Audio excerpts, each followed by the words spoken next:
NASCAR content? For all the latest in NASCAR, including driver interviews, race recaps, fantasy NASCAR, listener call-in shows, and awesome giveaways, tune in to the Lap Traffic Podcast on iTunes, Podbean, or your favorite hosting site with new shows every Tuesday night. Check out Lap Traffic on the web, thelaptrafficpodcast.com, and follow on Twitter at LapTrafficPC. Don't get caught chasing.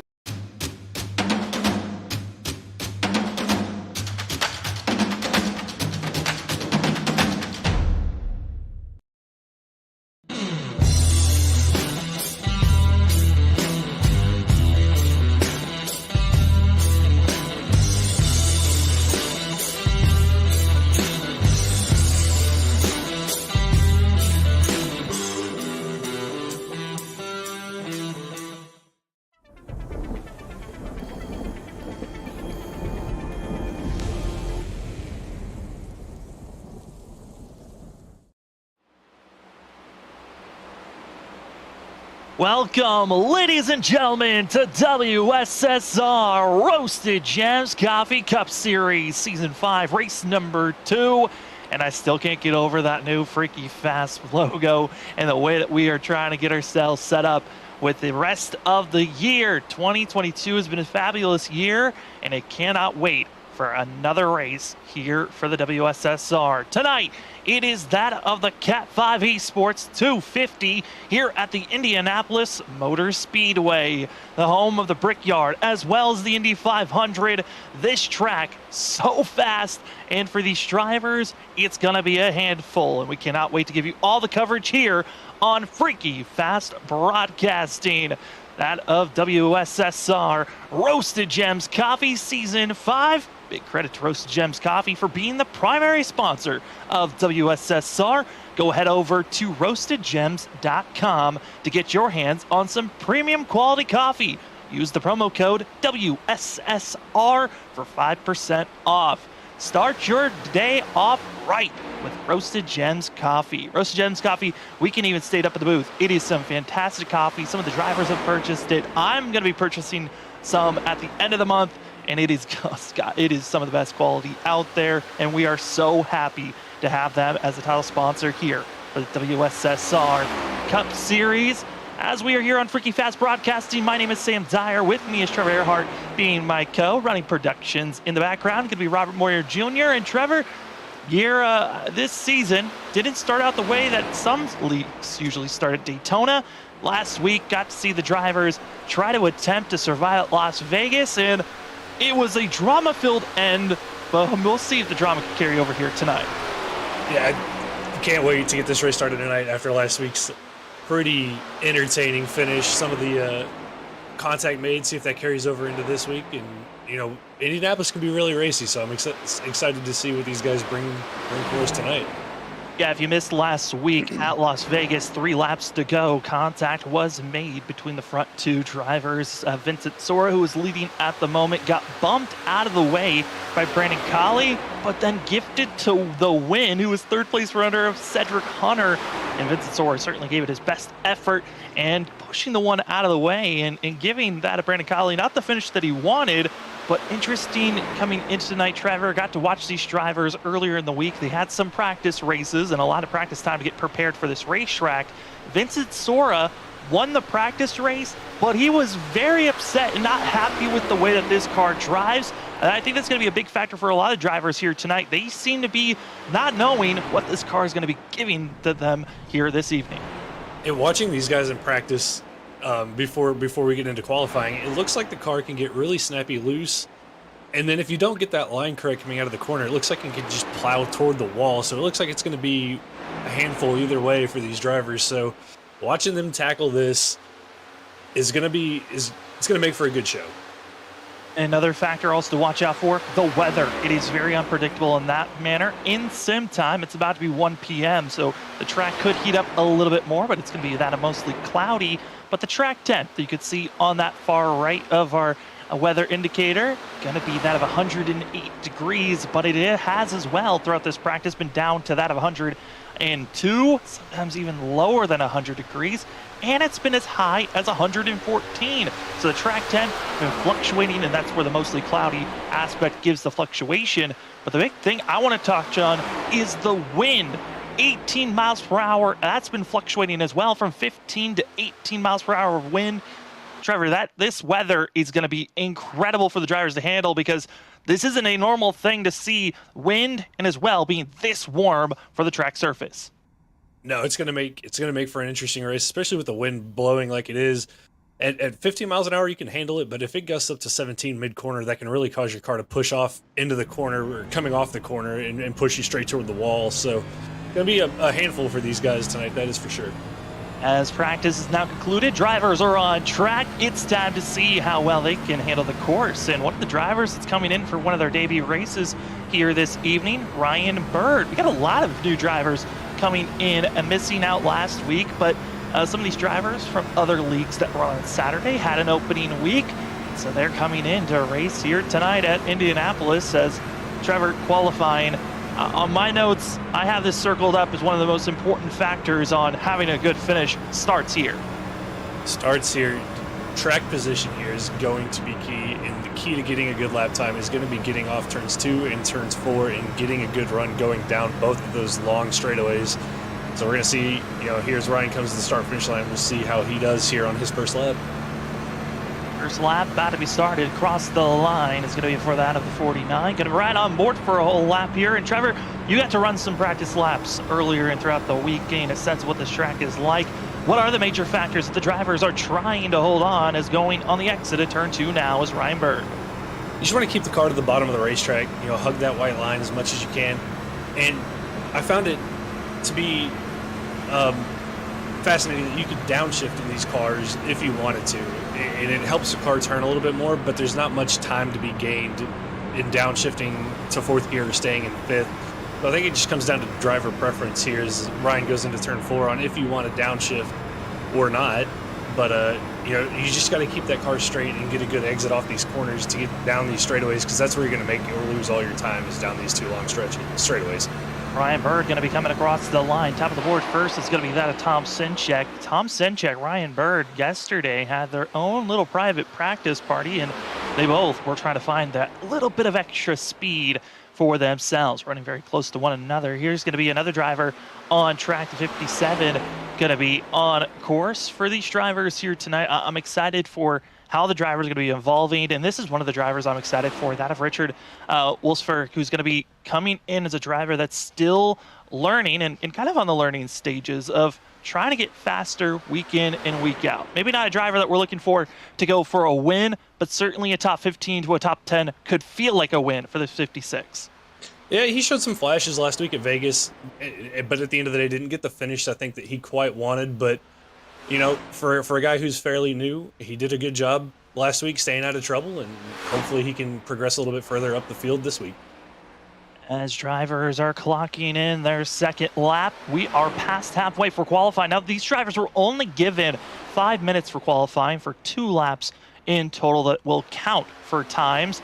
As a driver that was the fastest during that of practice, it's going to be Brandon Colley for the one who's trying to see how fast he can go. This is going to be on his final lap.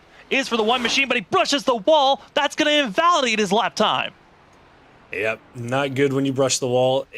And even if it didn't invalidate his lap time, I mean, you're going to lose so much speed brushing the wall like that. But unfortunate for Colley, who was our fastest car in practice. Looks like that's going to put him around P15, P20 by the time this wraps up. So not good starting position there for Brandon Colley.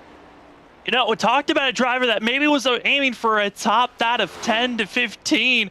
Richard Wolfsberg, we moved off of him, but he qualified up to 6 for the 56, showing the practice that they've been putting in all week certainly is showing, but a driver that hit the wall hard, and that's something we might be seeing a lot of here tonight.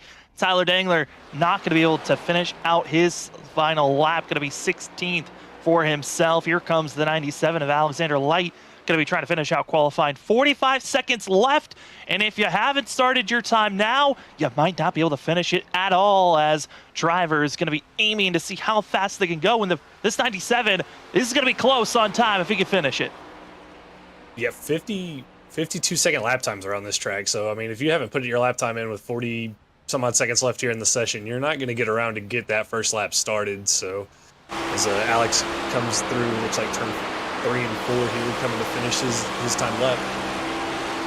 Here comes the 97. Alexander Light's got 10 seconds to get across the line. And here we go. And it's going to be just enough time for the 97 to cross the line. 5 seconds to spare.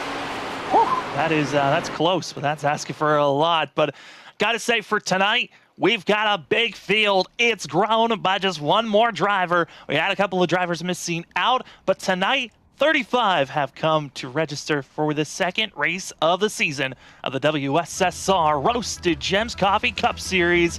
As the drivers get set and ready to go for the CAT5 Esports 250, it's time to take a look at our Collie's Mom qualifying results. As the drivers are getting set to go, it's going to be Tom Sidchek, top of the board. Second place is going to be Zach Hall, Michael Yarrow, Brian Johnson going to be in fourth. Fifth goes to Justin Lewis, with Richard Wolfsifer going to be in that of sixth. Vincent Soar going to be in seventh. Ryan Bird in eighth. Stephen Paulson in ninth. 10th, Kyle Rochelle. And I got to say here, Trevor, Collie's mom's not impressed. He's not in the top 5. Brandon certainly is disappointing her today. Yes, he is. Rolling off 11th, we have Jonathan Cogswell, Aaron Kralik. Cedric kind of rolls off 13th, last week's winner. Martin Morales in 14th. Carl Puller and Alexander Light roll off 15th and 16th. Tyler Dangler in 17th, and all the way down, 18th position, Brandon Colley. So definitely not doing his mom any justice, starting all the way back there. 19th is going to be Gregory Shaw, and then rolling off 20th is Brandon Zimmerman. Come on, Brandon. Your mom even sponsored this. You got to do better than that, as she's going to hope for a little bit more going into next week. But in 21st positions, we find that of Chad Wilkes going to be in the 17. 22nd position is going to be that of Brad Delph, with John Peel going to be in 23rd, James Vining in 24th, James Kaufman in 25th, Art Greco in 26th, Chuck Sweeting in 27th, that of Rich Jameson going to be in 28th, Jeremy Little going to be in 29th, finishing out our top 30, it's going to be Bob Skinner. 31st, we're going to have Christopher Howell. 32nd, Chris Fail. James Dunning and Christopher Norris round out 33rd and 34th. And then James Hackworth is going to roll off 35th. Looks like he didn't get a time in, but hopefully he gets to get gridded up in time to get the start of the race going. Yeah, it all started from 27th. That's where Chuck Sweeting lies, all the way down to 35th position. Drivers decided not to put a time down. Interesting call not to be doing that, but maybe some of these drivers just don't feel confident where they want to be up front, because a lot of the rumor mill that was coming around during this week was there was a high chance that this race could be a caution fest, could also stay green for quite a while. We do know that for a fact there will be at least one caution thrown at our stage break at that of lap 30. Stage break going to be sponsored by Admin Box. We'll talk about Admin Box a little bit more later on, but Trevor, this racetrack, like we've talked about, it is very bipolar. It can either be snappy loose, or it could be one of the tightest, plowiest tracks of the whole entire season. But the start of this race, certainly, these drivers got to be careful. Got to be careful. No quick repair, no fast repair for these guys tonight. So if you get damaged, you're stuck with it the whole race. You got to get fixed what you can on pit road. And with how, like you said, with how snappy this car can be, maybe some of those guys that didn't take the times down, that's what they're counting on. Something happens up front, they're going to get some free track position if some of these guys get some damage. Like I said, I was watching the practice race that earlier this week. I think the 3 biggest factors for myself, wind and track temp, we'll be keeping our eyes on that as these drivers continue to race. But to start this race off, 86 degrees is the ambient temperature, 112 degrees is the track temp. That's pretty warm for themselves. Wind still fluctuating, swirling. The drivers are going to have to deal with 16 to 18 miles per hour. Might even drop down to 15 miles per hour on the wind. And then also dirty air was a factor that I had for myself. And then after the stage break, the undercut, the overcut.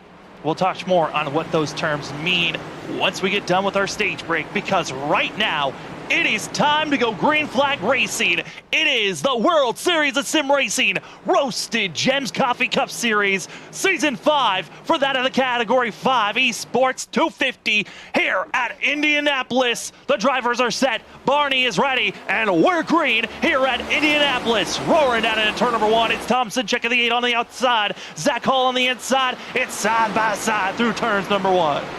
Side by side through turns 1, Zach Hall and Tom Sinchek there. Sinchek got a little loose, but gets a better drive off of turn 1 as they head down into turn 2, dives it to the bottom there.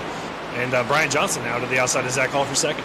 Oh, Vincent Sora touched a little bit of the apron. He's going to bobble up in front of some other drivers. He's going to lose a couple of positions, but we stay side by side. It's going to be that of Brian Johnson and the 28 moving up to second. Brian Johnson, during the practice race, dominated, led the most laps for the 28, but he's going to be a driver that knows that the clean air is very important to get, while other drivers in the middle of the field, this is battling going on for 7th, back to that 12th, side by side. Eric Crock's going to be stuck on the outer lane. That's 0-1. Hey, him having his debut race here tonight, looking for a little bit of a surge if he can find it, as other drivers dropping down low, trying to search for any type of grip, but they're 2, almost 3 wide out into turn number 1, and Trevor, that's not where you want to be, especially on this track.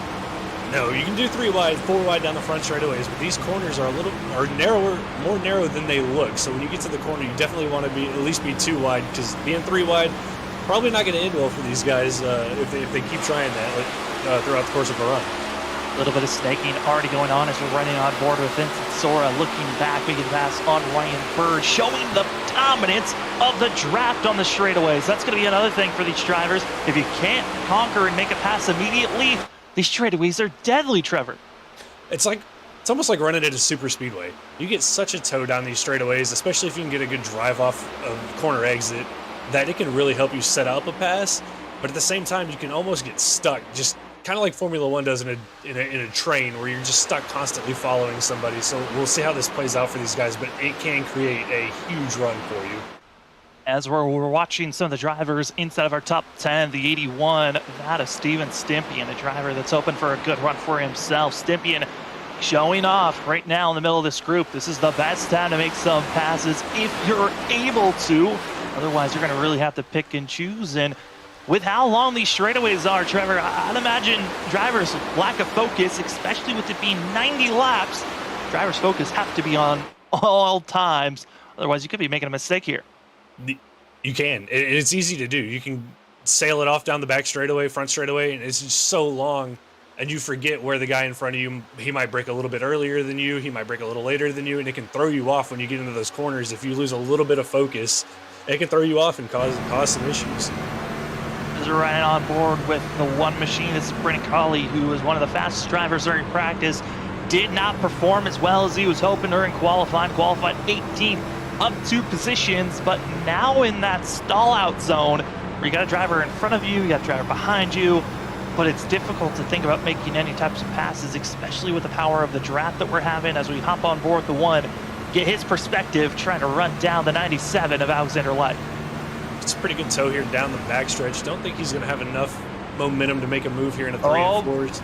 Pass for the lead. Sorry to cut you up. Side by side, it's going to be Tom Sinchek and that of Tom Sinchek and Brian Johnson going to be side by side. The 28 setting himself up, but it's the tow down the front stretch. Can he get it done as other drivers are bobbing and weaving behind? Trying to side draft Tom Sinchek to here down the straightaway as they head off down into turn 1. Looks like Brian Johnson's going to send it off down in there. Gets a little tight though, pushes up. It's going to allow Sinchek, I think, maybe to get a better run here down the short chute as they head into turn 2. Also, another thing to watch out, the longer that they stay side by side, the more wear and tear is going to be made to those tires. And the drivers that are going to luck into this, going to be Zach Hall, Justin Lewis, 2 drivers that looked pretty quick earlier in the week. It's been the consistency that's been hurting them. And Zach Hall learning a lot of luck during the practice races that were ran earlier in the week. Got clobbered the outside wall a couple of times. Did not break a toe length. That's going to be another factor to watch out for, is if you touch that outside wall, the cars can be as fragile or they can be a tank. You never know. It's a roll of the dice every time you get into that outside wall. Yeah, we touched on it last week about the new damage model in these cars, and it is a roll of the dice. You can hit it pretty hard and get away with it and be fine for the rest of the race, or you can hit it not as hard as you thought you might have and snap the toe link right off and your night is done. So that's something we got to keep an eye on tonight, especially with how unpredictable this car can be.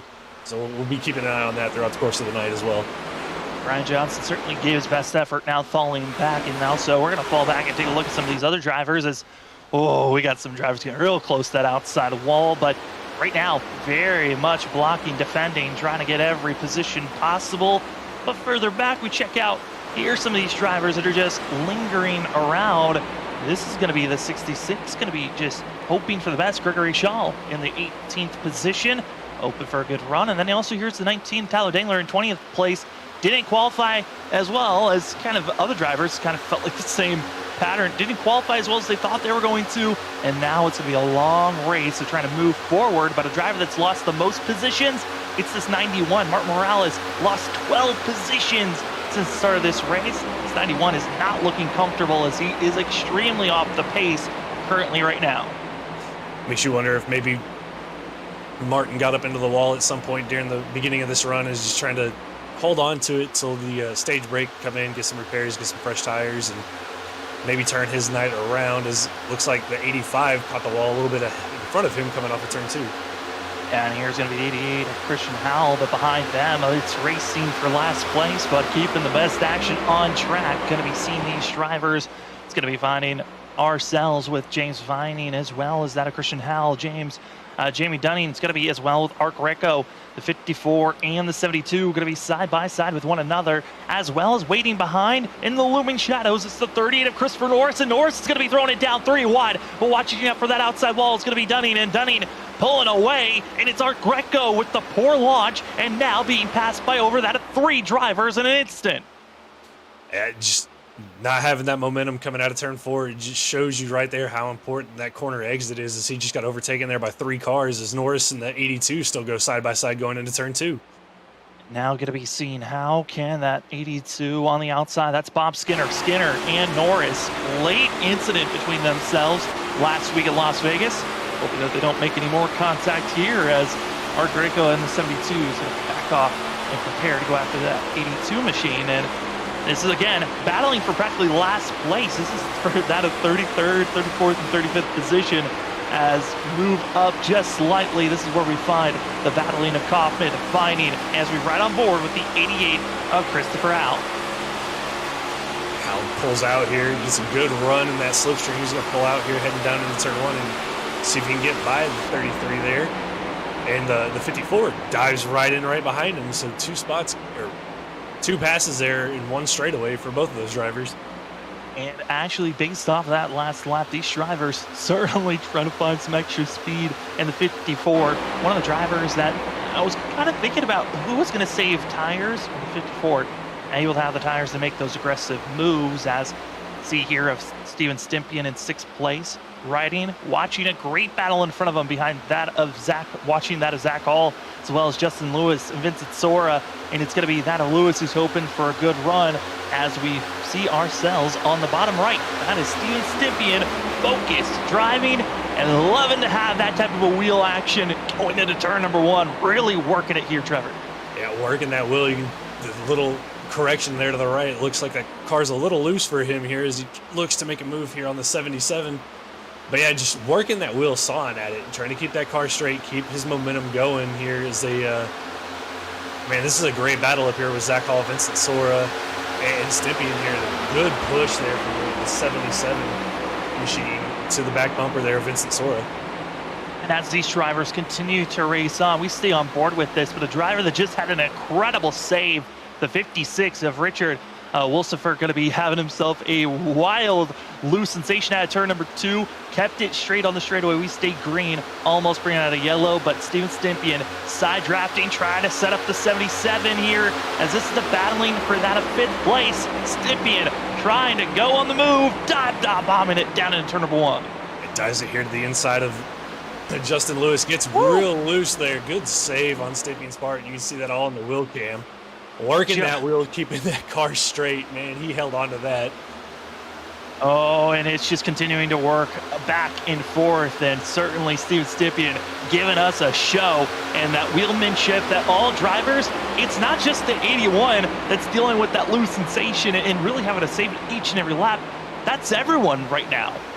Yeah, these cars are just looks to be super loose. I don't envy these drivers right now at all. But, man, everybody's doing a good job holding on to them, but we've seen it now several times coming out of these corners. You're just carrying so much the speed, and the back end just steps out a little bit, and you're hanging on for dear life. As the drivers continue to race on, I do want to give note, we are now on lap 12 of 90, but we do have our stage break that is at lap 30 for the drivers, so there still is time for a yellow to be thrown out, and that will be our first and only yellow so far that we will be predicting to be seen as Zach Hall gets loose, holds on, is that of the 5th of the 42, and then we got to go back up to the lead. We saw it for a quick second. It's side by side. Tom Sidchek, Brian Johnson down into turn number 3. Let's do this for the 3rd round, and Brian Johnson makes finally the pass for the lead. Brian there, great move into turn 3, got to the bottom, and was able to clear Tom Sinchek there as they came out of 3. Coming out of 4, it looks like Tom had a little bit better of a run. He's going to take a look here at the inside of Zach Hall, thinks better of it, just pulls back in line, gets that draft, and maybe tries to set him up into turn 1. Tom Sinchek backs off, sets up, and here comes the exit of turn number 1. Can Tom Sinchek get the run that he's hoping for? Doesn't look like it, but certainly turn 2 can be another moment to try to save some time, even if you struggle into the first corner. How much momentum can you gain back? And it looks like it's all Brian Johnson. He's got the better speed, and he's pulling away from the 8 of Tom Sinchek. And Brian maybe have a little bit... Oh, as we get a caution on the racetrack. Caution, and it's going to be that of Bob Skinner, spun in the back. Actually, excuse me, that's the 89 of Fail that spins out all the way back in 35th position. Bringing out our first caution of the day. I talk about yellows and potentially that stage break being the only one. I think I might have jinxed it there, Trevor. Seeing now the 89 spun around and caution number 1 comes out. As we bring the replay up here for Christopher Fail, it looks like just got on the curb a little bit down there, got a little bit loose, tried to catch it, and just couldn't quite hold on to it there as he tried hard, but unfortunate. Oh, gets a little bit of contact there from the 54. Looks like, man, just nowhere for them to go there when you don't know what that was. Jamie Dunning there in the 54. Just nowhere for him to go as you're trying to figure out what Christopher Fail is going to do, and you pick your line, and sometimes it works out for you, and sometimes it doesn't. Yeah, I mean, you saw 38. That was Christopher Norris that was able to skate his way by that of the 89, and Dunning was not able to do the same card trick, finds himself being caught, smashed, and that front end is going to be destroyed. Again, you touched on it there, Trevor, earlier in the broadcast. There is no fast repair for these drivers, so if you get any type of damage, optional or required, you have to come into pit road and serve amount of time, and it could be anywhere from just about a second of damage to that of 30 or 40 minutes of damage that you have to sit in pit road to get service done so you can get back out there on track. But there's optional and then there's required damage. And Trevor, you would much prefer to have that optional repair instead of the required. You do. With having a required repairs, I mean, it's in the name. I mean, you have to sit on pit road for however long that required repair is, and it could be anywhere from 1 minute to, if you blow a motor, sometimes 20, 30 minutes. So for these drivers, you definitely want to avoid getting any option or any required repairs. The optional stuff, depending on where it is on the car, will have an effect on you. We saw there with the 54 of Jamie Dunning getting some damage to the front end of his car, so that's definitely going to hurt him down the straightaways, having some aero damage on that machine. But a little bit of side damage here and there, especially in these next-gen cars, not as fatal to the car as it was in the old Gen 6 cars. And so now the drivers get to come into pit road, and what's interesting to see, as we were talking about optional and required damage, is half the field deciding to come into pit road, the other half not. Primarily, the front runners all deciding to come into pit road. Brian Johnson, Vincent Sora, Tom Sinchek, all coming in to get service done, while Kyle Rochelle, Cedric Hunter, Michael Yarrow, Brandon Colley, and many others, our whole entire top 15 currently, all deciding to stay out on track. This is an interesting call, mainly because we're at the halfway marker of our stage break. So the drivers are coming into pit road for tires, because everyone did do that, that came into pit road. I would presume, Trevor, this is for stage points on why they made this decision. Yeah, for these guys that stayed out, these are the guys that were running back there 20th, 20th to 30th, staying out, trying to get those stage points. I'm going to be curious to see what these fresh tires do to, these guys that are on 15-lap older tires, how big of a difference that is going to make. We saw in Las Vegas how big of a difference fresh tires made in that race, and what kind of chaos that brought about, especially late in the race. So it's going to be fascinating to see what these new tires are going to end up doing.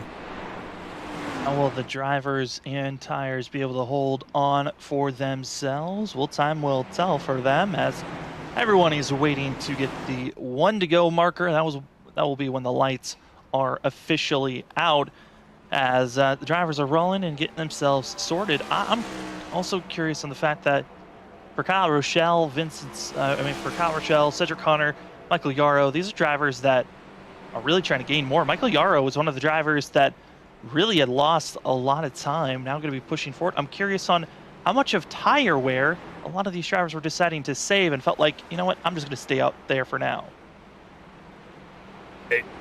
I'm curious too.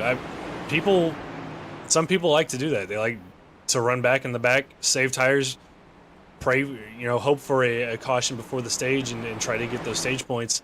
Because the stage points are going to be very important come playoff time, especially, if you don't get a win in the regular season and you're trying to point your way into the playoff field. I mean, those stage points can be huge for some of these guys that have decided to stay out. Well, the lights are off. Drivers are stacking up and getting ready to go. Again, top 15 drivers are currently on track, all deciding not to come into pit road under our first yellow of the day. And that first yellow coming from Christopher Fail, self-spinning in front of that of Dunning and Norris. Dunning absolutely destroying the front bumper, and for Christopher Fail having both the 54 and the 89 having to come into pit road. But they have gotten service. They're back on track. 35 drivers started this race, and 35 drivers are still in this race. Haven't had a DNF yet, and everyone is on the lead lap. As our leaders right now, it will be Kyle Rochelle, Cedric Hunter, Michael Yarrow, Brandon Colley, that of Jonathan Coxwell, as well as Chad Wilkes, Carl Pooler, Tyler Dangler, as well as that of Gregory Shaw and Brandon Zimmerman. Going to be your top 10 ready to get rolling. First drivers to watch out for tires, though: Brian Johnson, Vincent Soar, Thompson check. It's been switched. The green flag is out. Pace car is off. And the Category 5 Esports 250 is green once again here at Indianapolis for that of the WSSR Roasted Gems Coffee Cup Series. And there they go, down into turn number 1. Great jump there by Kyle Rochelle as they head down into turn 1. Cedric Hunter, last week's winner, right behind him, though. And a little side-by-side action back there for third between Brandon Colley and Michael Yarrow as they battle away heading into turn 2. Already going to be seeing our front runners, the goal, try to gain up and build a lead as big as possible, because Vincent Soar and others are going to be the hard chargers right now with fresh tires. They're going to have grit runs going into the corners, and right now, already seeing Vincent Soar moving up at least one position. Brian Johnson trying to do the same, but some other drivers that were further back on the I'm not going to come into pit road strategy, they are being swarmed and swamped right now. But Kyle Rochelle over that of 4/10. That's about that of 5 to 6 car lengths over Cedric Hunter. He got a really good restart, and he's just been able to pull away there from the 13, so maybe saved a little bit more tire than the 13 did over that course of the run. Trying to put as much of a gap as he can between Vincent Sora and Brian Johnson as those two just keep charging through the field here on those fresh tires. Drivers to watch out for, again, Vincent Sora trying to make the surge, and this is very reminiscent of what happened during the practice race of Vincent Sora and Brian Johnson. Johnson looked much faster in the first stint, and then Vincent Sora, because of the driver's side not to come to pit road, was able to make the pass on the 28 because of the traffic and finding the right lane that will allow him to move forward the fastest. And now the 15 leading the way of the fresher tires, but I'm curious on the tires, how much more burnt up are the 15 tires going to be over the 28, especially with Vincent Sora kind of being the spearhead of trying to make each and every pass right now. I'm not sure. I mean, that's what Brian Johnson's hoping for. He's like, in his head, he's going to follow Vincent Sora here through the field, let him make the hole, let him be the aggressive one, and he's just going to take that position when that hole's open. So he's letting Vincent Sora here use his stuff up as he just casually follows him here up through the field. As now they've worked their way up to about fourth and fifth respectively here as Vincent Sora makes a look here to the inside of Brandon Colley for third. Oh no, watch out, staying low, able to save it. Scary spot there for the 66 of Shaw, as well as earlier saw that of Christopher Norris have a big scare. The drivers on the older tires are feeling the hurt and the pain, and that's what we were talking about. The bipolar feelings of the tires, much worse on the older tires. It was a great save there by Shaw, keeping that thing out of the inside wall and keeping it straight. But yeah, these guys on these older tires, seeing these guys on the newer tires, probably starting to double think their decision to stay out as these fresh tires come flying by them. Battle for the lead about to be underway. Vincent Sora, Brian Johnson, they are there. And as well, Zach Hall going to be back in 8th place with Steven Stimpy and Tom Sinchek. But the battle for the lead, it's on, it's over, it's dusted. Vincent Sora, Brian Johnson, 1-2 in just that of 3 laps. Incredible run as other drivers going to be 3 wide, trying to make the pass for that of 5th place. It's going to be Zach Hall as well as Steven Stimpy and Tom Sinchek. Fresh tires, dive bombing their way to make every single pass possible as they're now climbing into the top 5.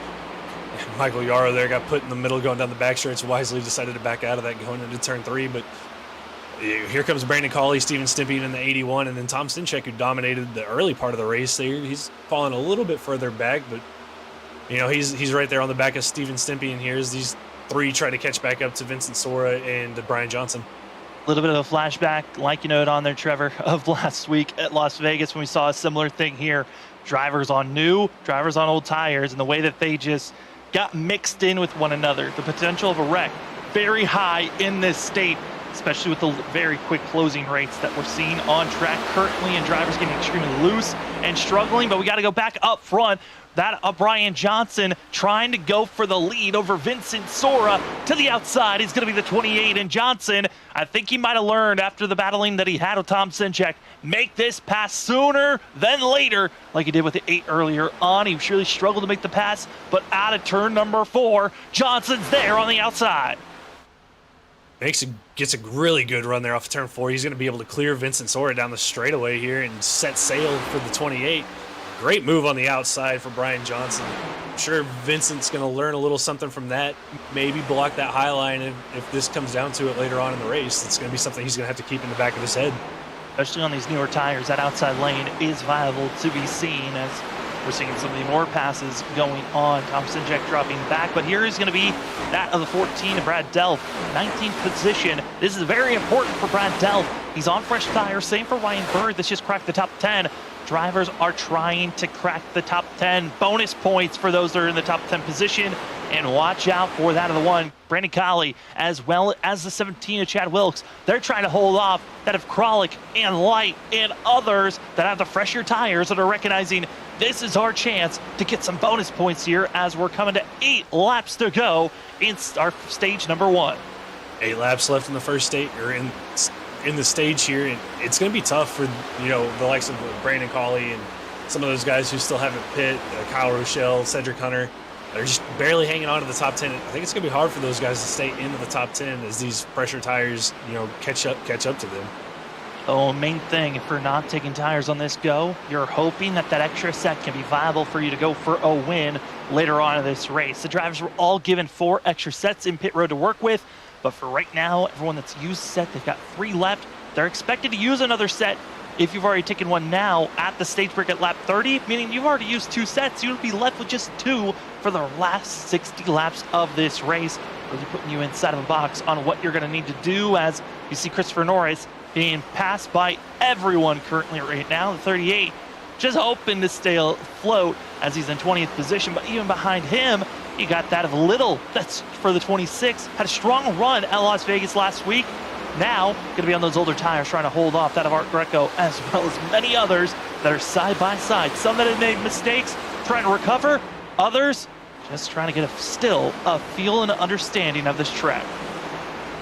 This has been great battling back here for the, about 15th on back through 25th. These guys have been 2-3 wide at points, hanging these cars out sideways as they get loose off the corner on these older tires. Great job by these drivers, racing hard, keeping it clean.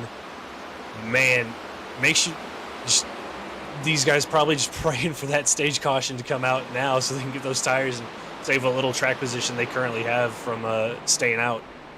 Yeah, and our admin box stage break going to be at that at the end of lap 30. Top 10 drivers get bonus points, 10 bonus points to the winner of the stage, and then it drops down by 1 point to each position, where 10th place gets 1 point, 9th gets 2, and it continues to climb until you get 10 for a leader. If you're not in the top 10, 0 bonus points at the stage break, and you're just going to only get bonus points by leading a lap or leading the most laps, or just get the win at the end of the day, where it's looking pretty difficult, and it's looking like it might just be between a handful of drivers. Brian Johnson, Vincent Sora already pulling away from the rest of the field.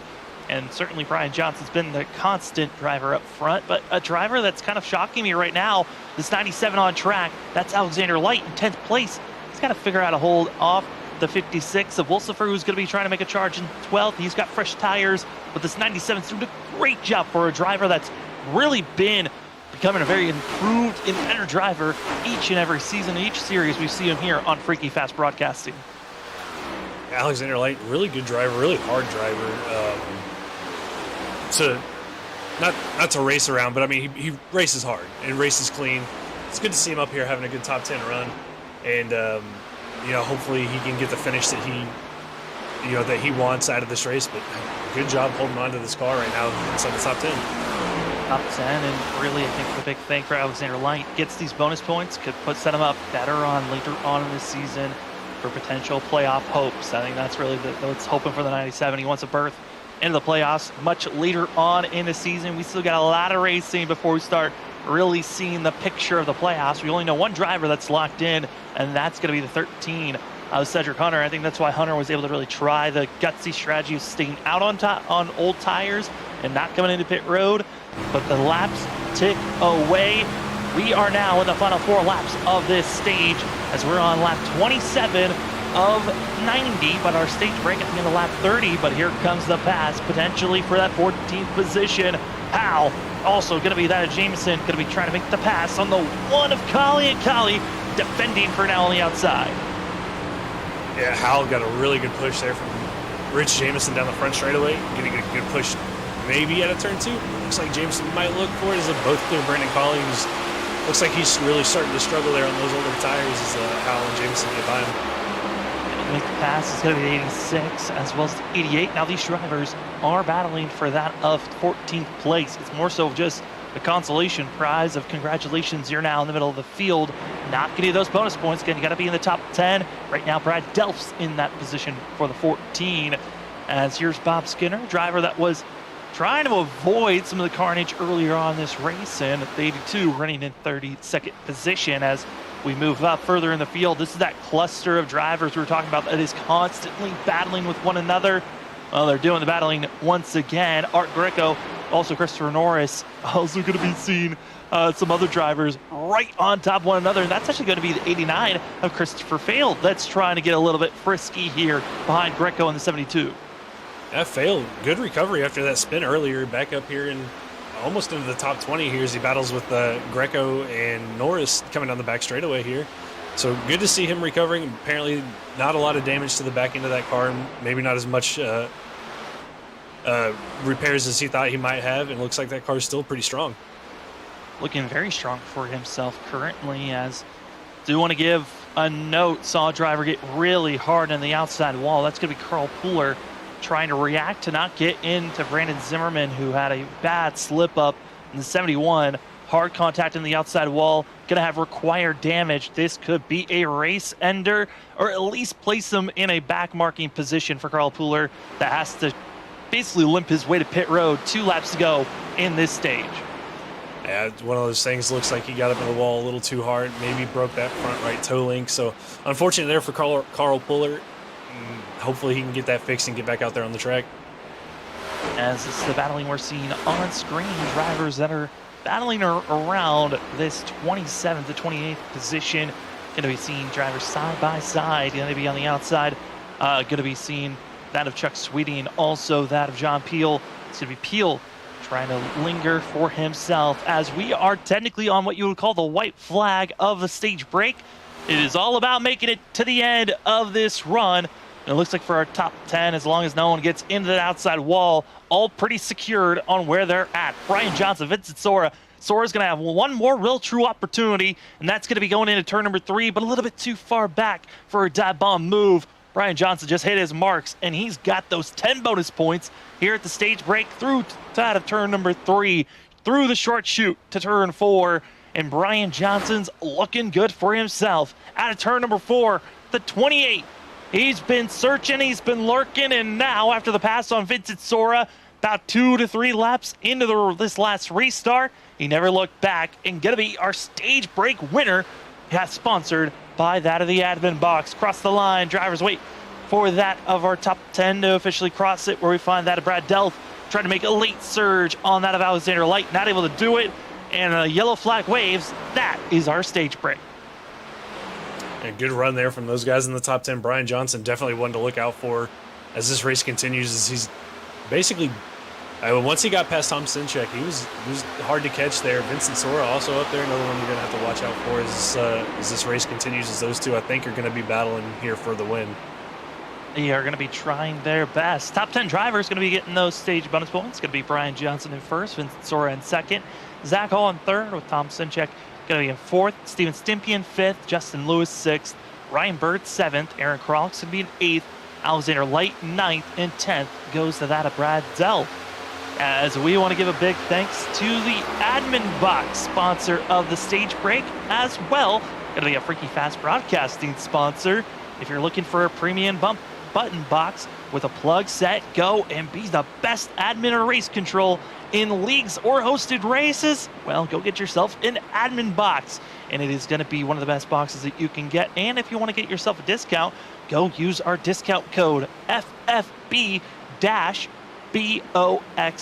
That is Freaky Fast Box. Go get yourself a discount code buying your admin box here today. Thank you for being the stage sponsor as well as a sponsor here at Freaky Fast Broadcasting. And for us up at the booth, and for the drivers, they get a little bit of a breather as we'll step aside when we come back. It's more racing here at Indianapolis. No more stage breaks. It's all about who's going to get the win from here on out. We'll be back in just a few moments. Start your engines!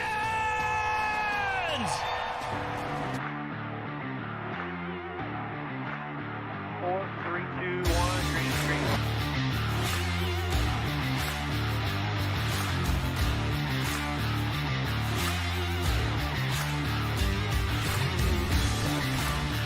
I have no rear grip whatsoever. I'm sideways. Sideways everywhere. Come on, man. Do what you can.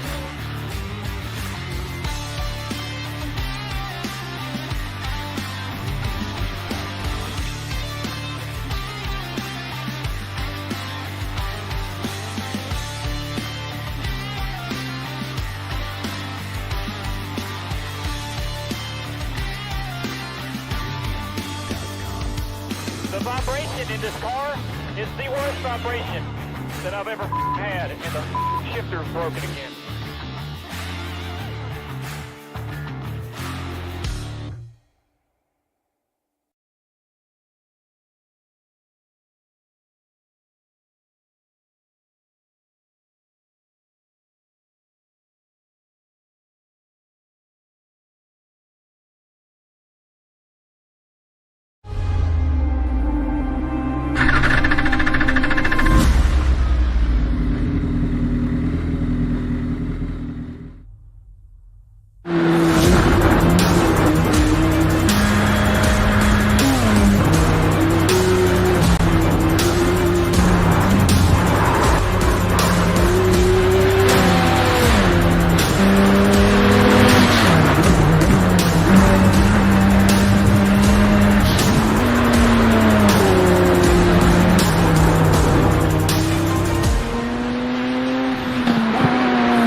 Welcome back, ladies and gentlemen, to Freaky Fast Broadcasting for the WSSR Roasted Gems Coffee Cup Series.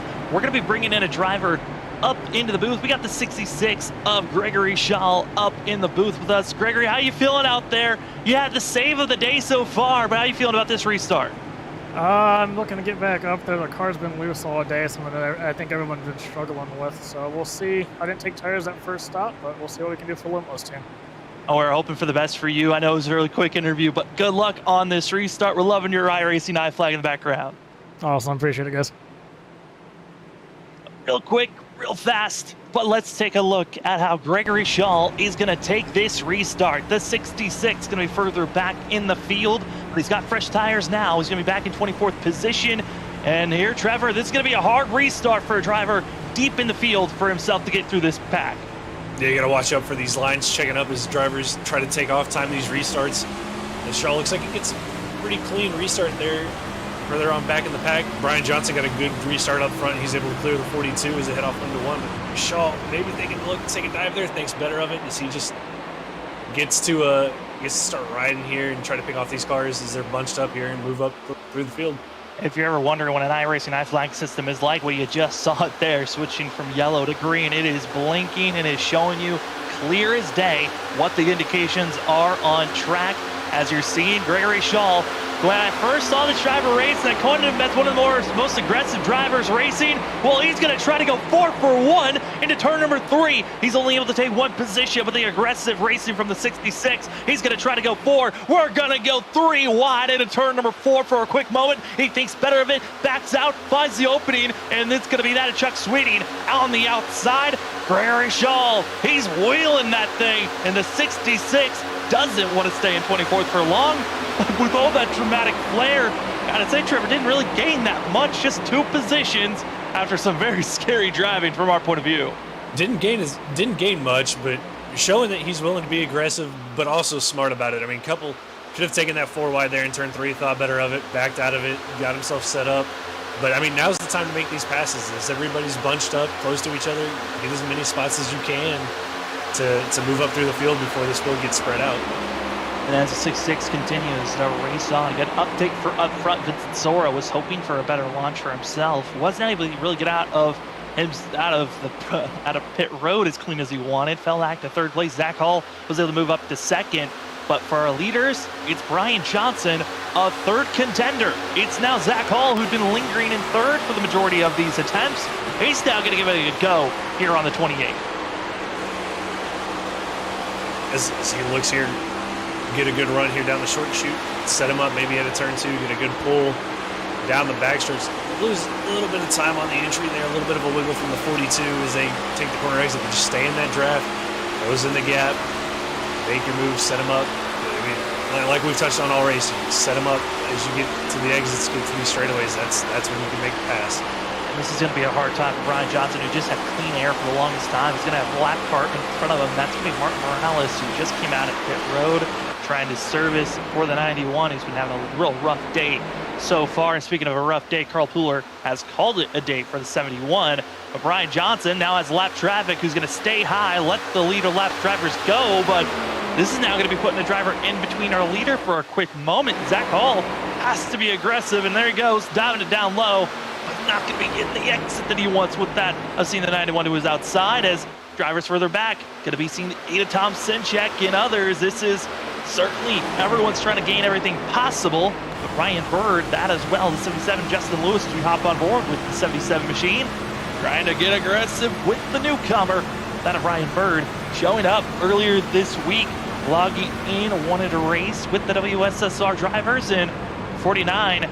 Trying to do his best to shock really the whole entire league. He's trying to go for a win here tonight, but looking like maybe a top 5 might be the new goal for the 49. As he gets past there, battle with him and Kyle Rochelle, as Rochelle gave a really good push there to Justin Lewis down the backstretch. Wasn't able to get alongside Ryan Berg there for a little bit. Looks like he got clear there of the 49 going down the front stretch. Also going to be Aaron Kralik, who kind of joined in with Ryan Bird coming in for racing this week. Expecting these drivers to be a lot more full-time in about that of 3 to 4 weeks after a different league that they run gets concluded. but certainly cool to see these drivers, this field, the bigger it grows each and every week. And it's amazing to watch the drivers as, oh no, driver further back. It's going to be Richard Jameson, going to have an incredible save, very similar to what that of Gregory Shaw had to do. But got to be happy that 86 is facing in the right direction, and the fact that the rest of the field's happy that he didn't come back up into the rest of the group.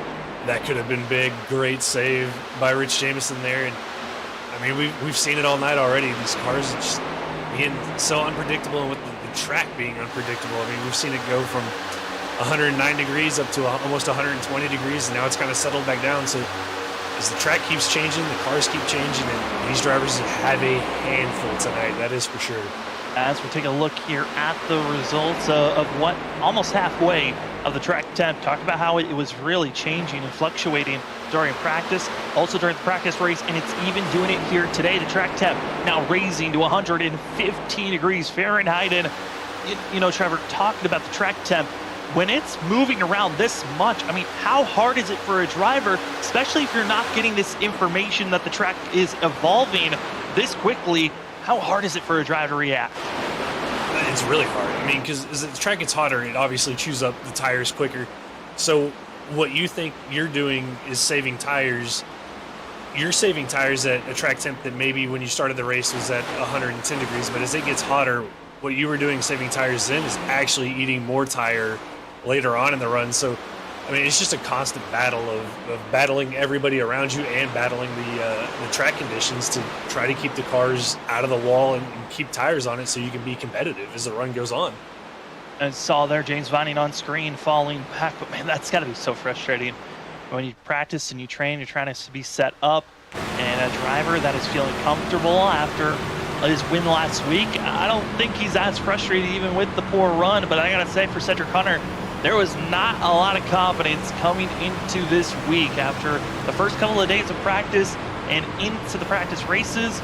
Cedric Hunter thought that he was going to probably going to finish last, not even be able to finish this race. Well, let's hop on board with the driver of the 13 machine. He's running instead of the Hello Kitty, still has the pink, but it's for that of the Roasted Gems coffee, sponsored now with Cedric Hunter, as we get a closer look on how the 13 runs, as he's running what we call a VR system covering up the eyes. But Trevor, that system's got to be helpful for the drivers, a little bit more immersive.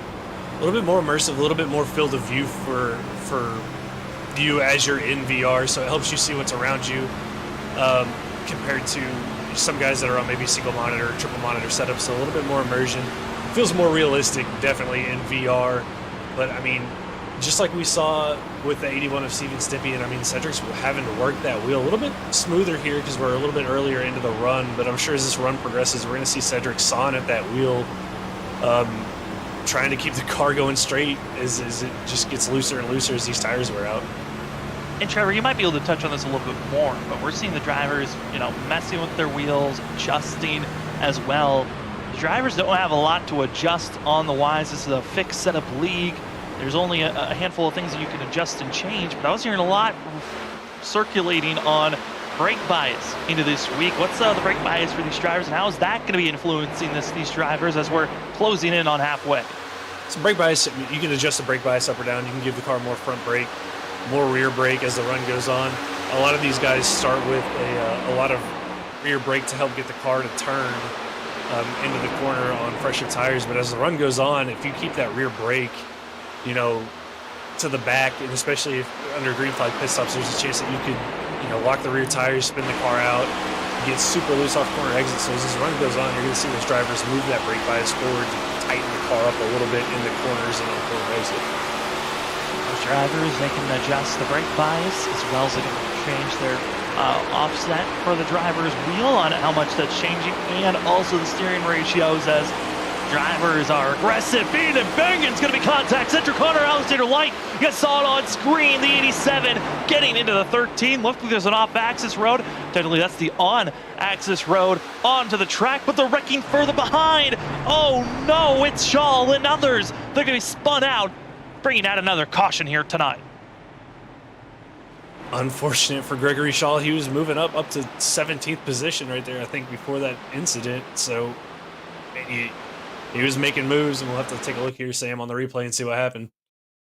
And Shaw certainly hoping for the best, but I think it was actually that of the 56. You saw that with Brad Delph and Wilson going to be coming back. It's the 56 right in front of Gregory Shaw, an innocent victim, and right into the outside wall. That is frustration coming back across the line. These drivers going to be having a little bit of oncoming traffic. There's Howell that's trying to dive it down low onto the apron. A couple of other drivers will do the similar strategy of just trying to get by the 66 and the 56, but with that contact, Richard Wolfsifer, who had a decent qualified sixth, struggling to find the grip later on, makes contact with Brad Delph, comes climbing right back up into the 66, and that is a race ender for that of Gregory Shaw and also for Richard Wolfsifer. Both drivers looking to have a little bit better results than they had last week. Wolfsifer, like you touched on, Sam, qualified sixth, was running top. It was almost there getting stage points at the end of that first stage. Was running top 15. And man, with these cars, when they get loose on you like that, they are hard to save. And we saw it right there. Wolfsifer trying to keep it down low, just overcorrect a little bit, back up the track in front of Gregory Shaw, and where for Shaw to go. That is such a helpless feeling, seeing that just all come together in front of you. You're hoping, please no, and then it just contact at the end of the day. For a lot of these drivers, this is a caution that could change a lot of different ideas, especially, Trevor, for these drivers, we were green flag racing for about that of 9 laps, and I'm not surprised. Half the field comes into pit road. It's the half of the field that's decided to save a set of tires for this exact moment. Yep, and that's what happens. You keep that first set because you don't pit, on a caution before a stage, and we saw how quickly those drivers that pit before the stage, when we had the lap 15 caution, how quickly they moved up through the field. So, this is about getting those fresh tires, getting track position, and setting yourself up, and you'll be able to go longer into this run because these guys who stayed out, unless we get another caution, are going to have to make a green flag pit stop at some point for fuel.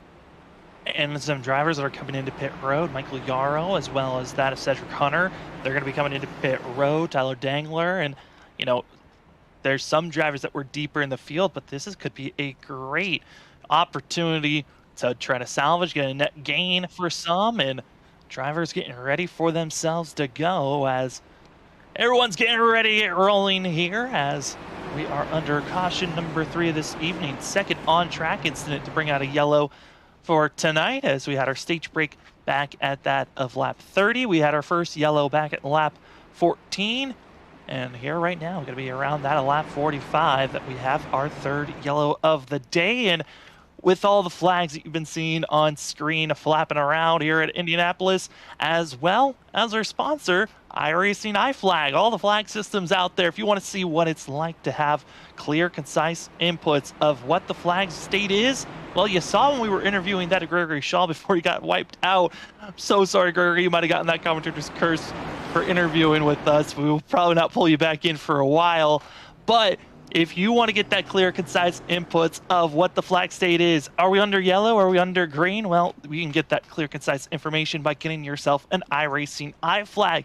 That's their default flag system, and that is that iFlag virtual flag system that they have. It is one of their systems that they're proud that they have, as well as they have a digital pit board that gives you plenty of more information, such as what the track temp, weather conditions are. That's what the drivers really need here tonight, as well as what their fuel usage is, how much fuel is remaining, their 5-lap fuel usage average, and much, much more to upgrade and make your racing sim rig even better.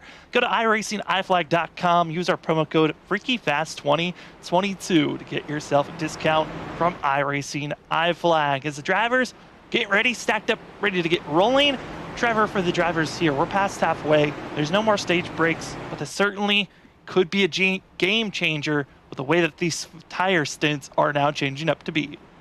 Yeah, fuel run, we haven't touched on it yet, but a green flag fuel run between 36 and 38 laps. So these guys who stayed out, we've gone probably 12 laps since the stage, 12, 13 laps. So they've got probably another 25 or so laps here with the cautions before they have to pit. Given these guys that came in, a little bit of a window, so pit strategy may be something that we have to look out for. But you never know. Like in Las Vegas, we thought, after the green flag pit stops, we weren't going to have any more cautions. We got a couple late race cautions, so there's always the chance that something happens later on in the race. It's going to throw all the strategy out the window. Oh, where driver's going to react if another yellow comes out here in the next what, about 10 to 15, maybe 20 laps around that window is what we're looking for the drivers, and then they would be in a situation where they would be good to make it to the end. That's what I'm thinking, and that'll probably bring the entire field down pit road here as the pace car pulls off. Brian Johnson's going to lead us down here to the green, but I mean, if we get that caution in 15-20 laps, I think you'll see the whole field in as Brian gets a great jump there on Zachary Hall and clears him by 2 or 3 cars as they get ready to head down into turn 1. Clear, gone into turn number 1. It's the Category 5 Esports 250 here at Indy, race number 2 for that of the WSSR Roasted Gems Coffee Cup Series, as it's single filing out for that of the first top 6. Then side-by-side action is going to be Chadwick, who's going to be hoping that he does not get pushed back too far for the 17 as well. You don't want to be thrown into the outside wall. Got to let you all know, top 15, 16 drivers, old tires, about that of 16 laps. Older tires than that of the 88 of Hal, that of Cedric Hunter, and others that are back in 17th, 18th, and 19th position. But up front, drivers are hoping they can get a little bit more speed as yellow flag caution, Hal, others into the wall. 4th caution of the day gets thrown in. Trevor, what we were hoping wouldn't happen could be starting. Cautions breeding cautions. Cautions breeding cautions. Everybody's on top of each other. These guys on fresh tires trying to get through the field here is Hal and looks like they're the 19 of Tyler Dangler trying to get themselves righted and turned around, and we'll see what happens. As we see here from Bob Skinner's point of view, going to be riding extremely high for the 82 machine, and going to see Hal and Michael Yarrow making contact with one another, and Hal had just came into pit road, topped off on fuel.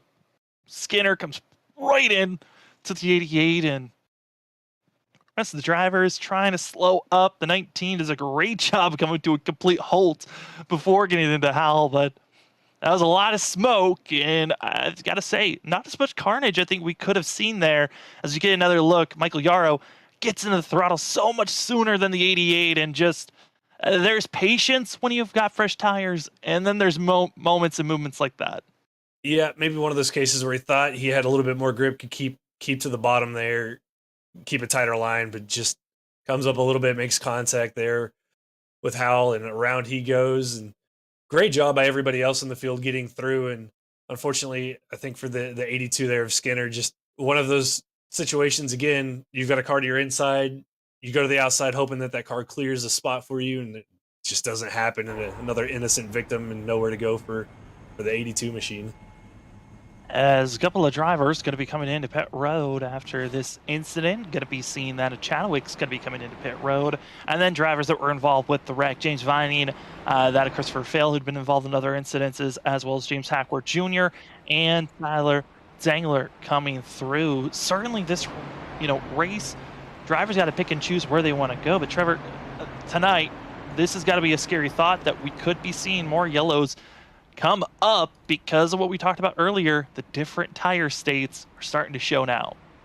They are, and something that if you're these guys on the newer tires, something you definitely don't want, because it's just going to hurt you as we keep running more and more caution laps. I mean, it just helps these guys that stayed out. So definitely not something that you want to see, but something I think that we might end up seeing, Sam, is just the difference in speed between these guys on fresh and old tires, and how bunched up they are on these restarts.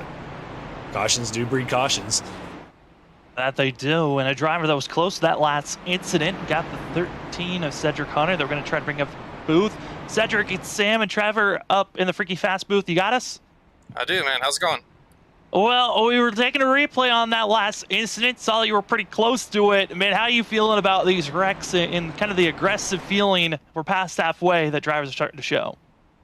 I'm nervous, but I like the strategy that we're in. I think that if it goes green, I mean, it's a big if. I think we're in a really good position. Unfortunately, I feel like after like 10 laps, this car just becomes evil, and then it gets really loose or really tight, and it just depends on your driving style. So we'll see. I was on the same strategy a couple laps ago as my teammate Brandon Colley, and then you know, if we keep getting cautions, I think that he's in a really good position. So, but you know, right now we'll see. We'll see how it plays out. We got lucky with avoiding that one. Hopefully, we don't get put into that situation again, and we don't have to, you know, to roll the dice again.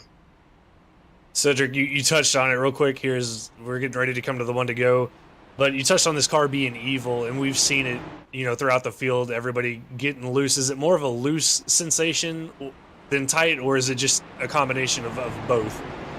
No, I'll definitely say it's a combination of both. I feel like probably around lap 7 to 8, it really starts to get tight on entry, and then progressively just starts getting looser and looser on throttle. So just center off is wicked, and if you get a little bit too low and under the white line in the corners, that's when, you know, you're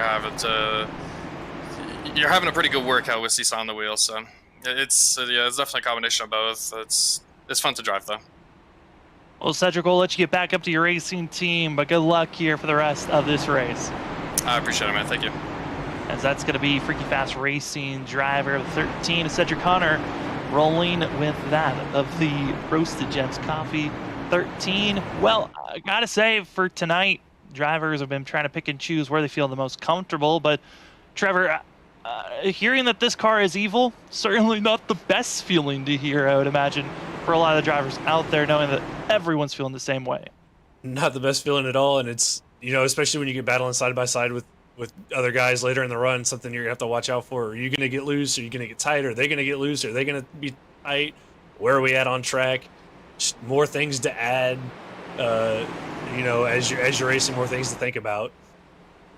Well, we are now into the final stages of racing here tonight. It is 40 laps to go, going to be 39 once we get rolling. Brian Johnson, Vincent Sora, Steven Stimpian, Zach Hall, and Justin Lewis going to be your top 5. Finding that Tom Sinchik, Eric Kralik, Kyle Rochelle, Brandon Colley, and Ryan Bird finishing out our top 10. Green flag's in the air, and it's time to see how well can Brian Johnson hold off Stimpian, Vincent Sora, Zach Hall.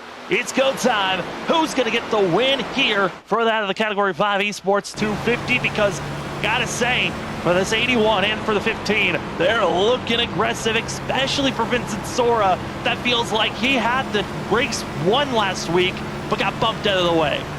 Maybe a little redemption here for Vincent Sora. Wants to get that win, get locked into the playoffs after, you know, being basically bullied out of the win last week in Vegas. So he's up here trying to battle with Brian Johnson to get that win. You know, get locked in the playoffs so you don't have to stress about it as the season goes on. Stimpy in there, holding strong in third.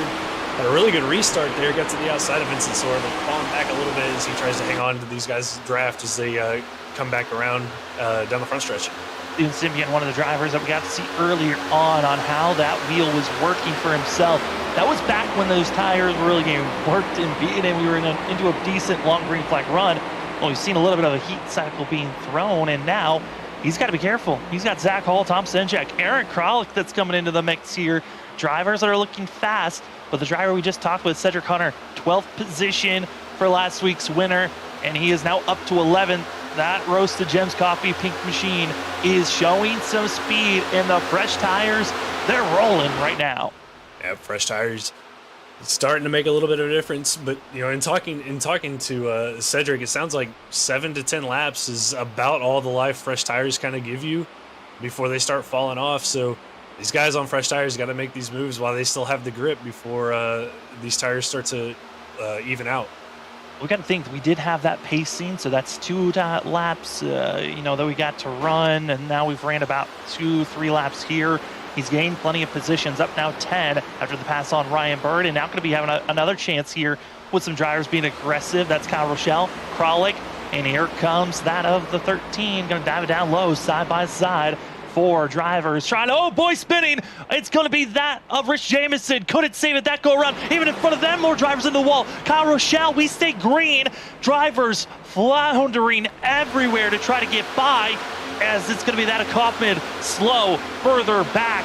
But it's Rich Jamison that was our big bloop of smoke through the short chute. And then they exited turn 2. It was Kyle Rochelle getting into the outside wall that hurt that of Aaron Kralik, as well as Cedric Hunter. Hunter able to respond. Kralik, as well as Kyle Rochelle, heavily damaged as that of the 01 and also the 21. It was a Very exciting half a lap there. Just action all over the racetrack as these guys just try to hold on to these cars. And for Cedric Hunter, that's 2 wrecks now that he's avoided. As he continues to try to move up the field here as he goes past the 77 there, Justin Lewis. But man, just action all over this racetrack as these almost a little bit of contact there between the 13 and the 8 going down the backstretch, but just action all over this place as these drivers try to hang on to this car.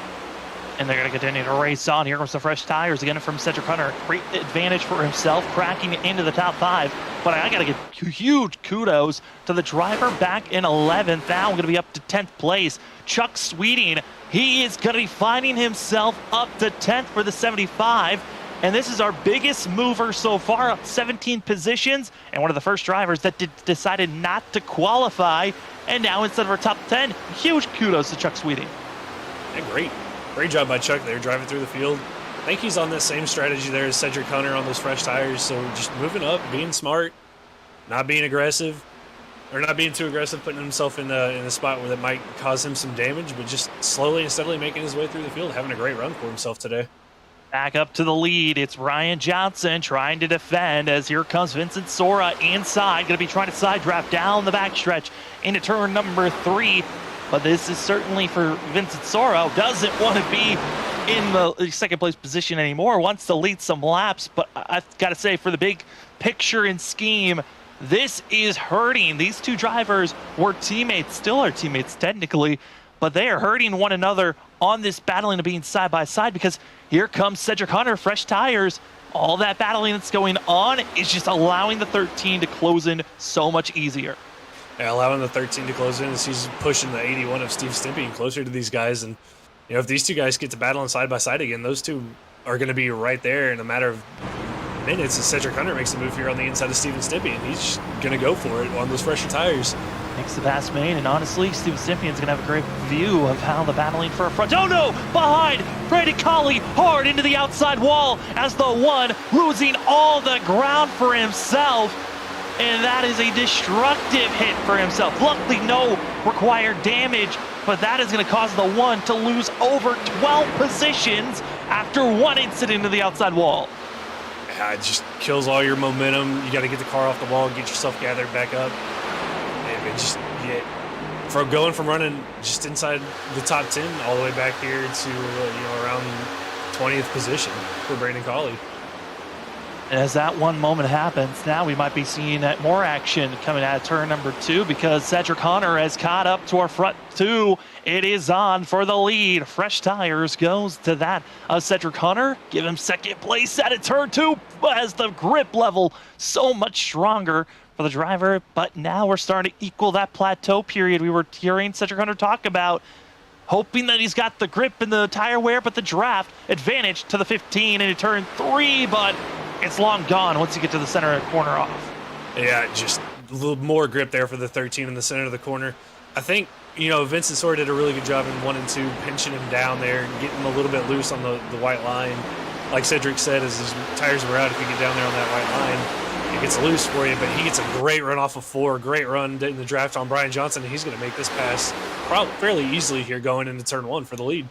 Turn 1 gave the lead to the 13. Exited turn 1 is all his, and there goes Cedric Hunter.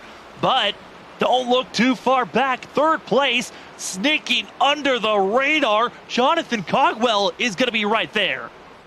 At Cogswell, again, same strategy that Cedric Hunter was on, and he's driven up 8 places from where he started this evening. But he's up here battling these guys here for trying to catch up to Cedric Hunter.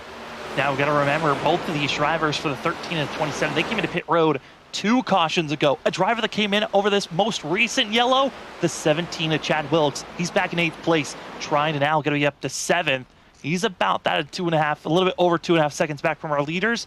That could be an advantage for the 17, who has that of 2 laps of green flag racing to laps under what Cedric Hunter and Cogswell have for themselves. So the 17 could be a factor as we continue to stay green. That also got to think for Brian Johnson, Vincent Sora, and for half the field that did not come into pit road. They're going to think about pit stops here in 15 to 12 laps. Green flag pit stops, and at this place, pit road, it's tricky because you carry so much speed down these straightaways, about 180 miles an hour, and that pit road comes up quick, and you got to get these cars slowed down to 60 miles an hour. And then something you don't think about on a lot of tracks is there's a pretty hefty bump, Sam, coming out of pit road that I've seen in practice cause some guys some issues. So that's something we might have to look out for on these green flag pit stops. And it's not even just like a bump that maybe someone that's inexperienced can't handle. It is a bump that if you have a lack of focus, you don't let off, you hit that bump on the exit of pit road, you will spin. It doesn't matter how skilled of a driver you are, you're spinning out. So everyone has to make sure that they let off the throttle at the right moment. Otherwise, they could be bringing out a yellow under the middle of green flag pit stops. And with how this field might be spreading out from one another, what's traditionally known as a track that you can come into pit road and still stay on the lead lap, we could see some drivers go a lap down, and a caution could ruin their day. And speaking of days ruined, there's a handful of drivers that are out of this race that have called it a day.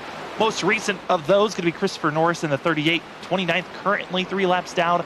Bob Skinner's trying to take that position away. Michael Yarrow back in 31st position is done, as well as that of Gregory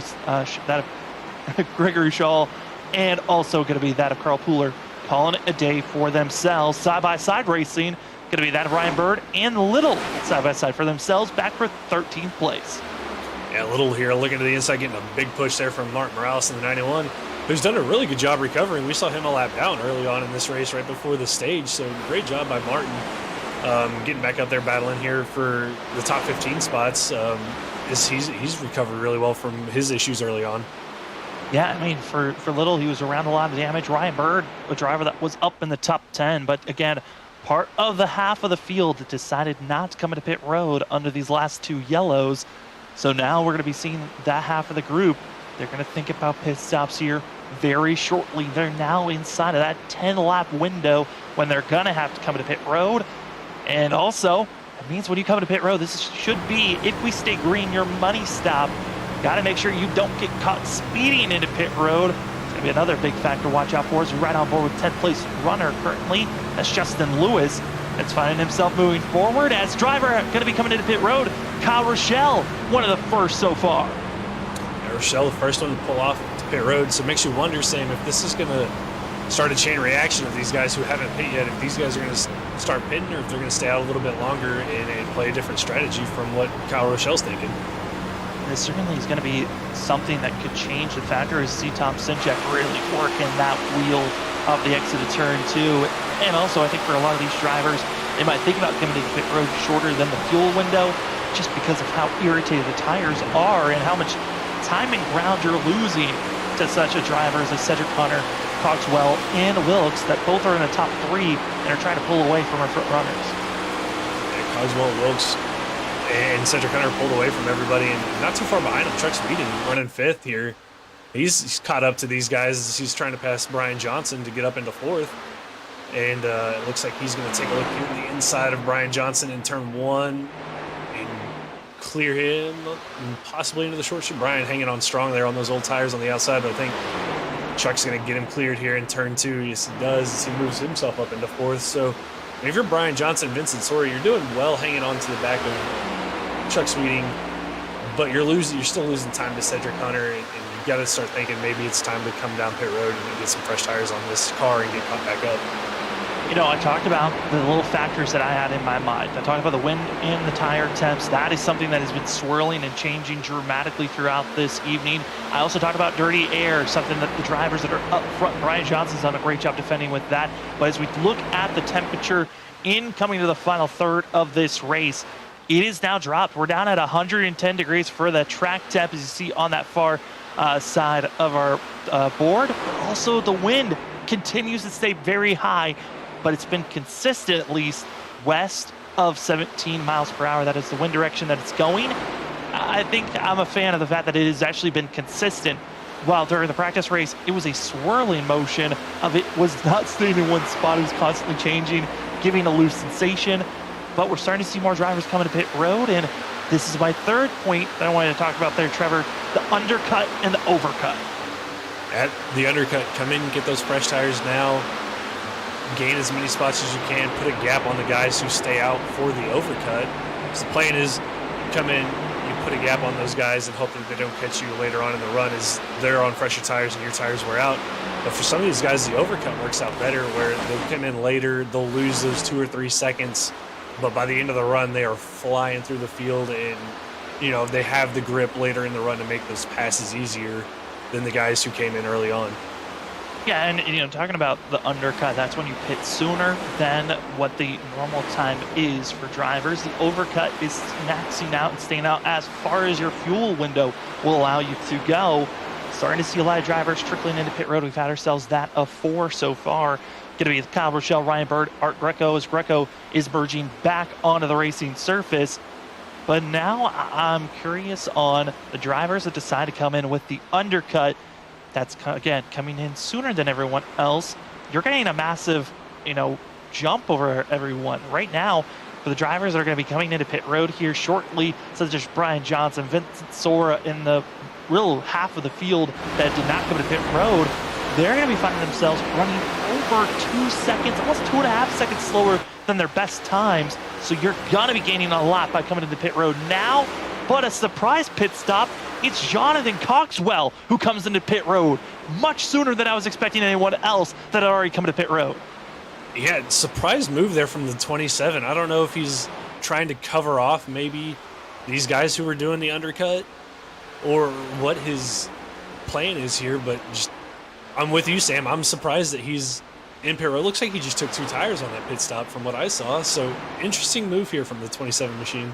That's exactly what he did. And what makes 2-tire pit stops interesting is when you take 2 tires, that really loosens up the car even more. So you're putting a real gamble for this 27 if he feels like this strategy is going to work out.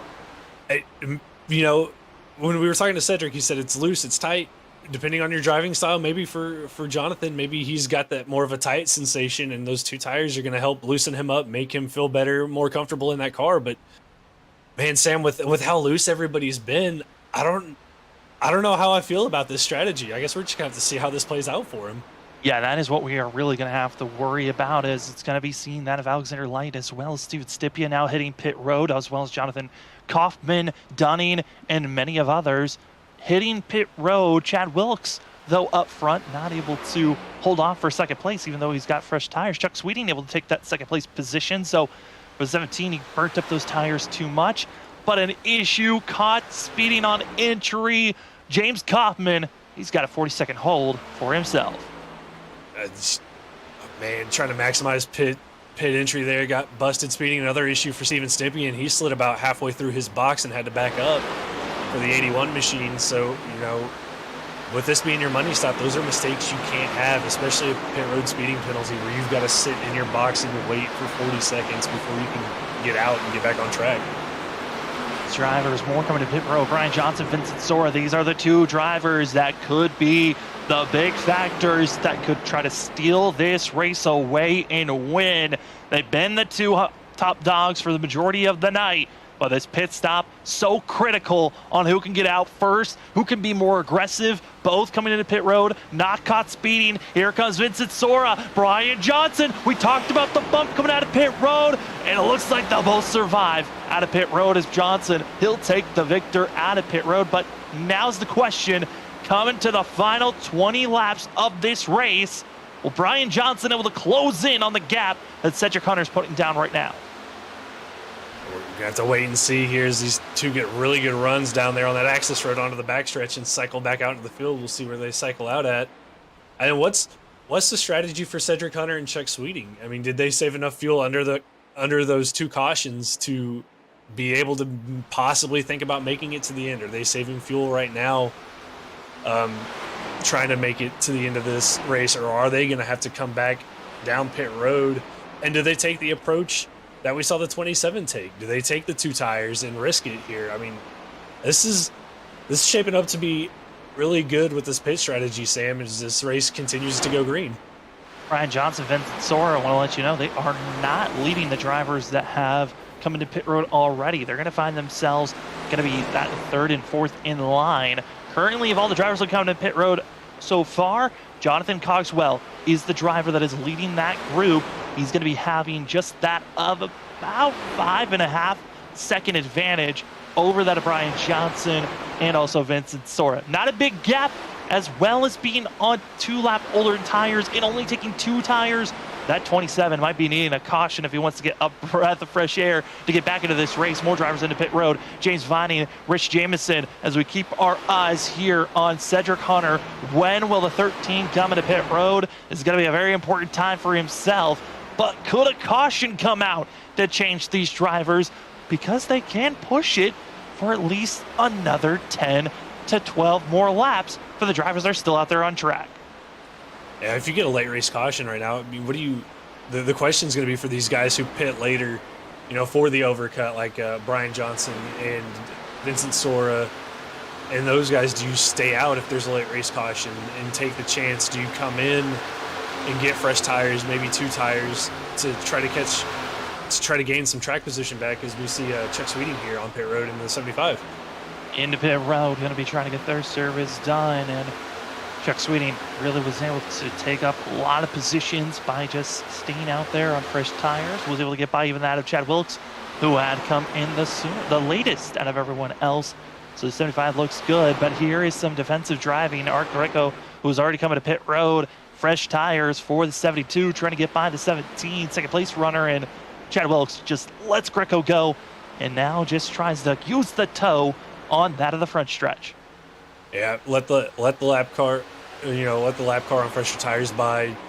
Don't get caught up. And we saw it last week, you know, when lap traffic was coming through to unlap themselves on fresher tires, what kind of chaos that could cause. So just let them go, use the draft, get towed down the front straightaway, you know, keep your momentum going before you come down pit road and make your final pit stop.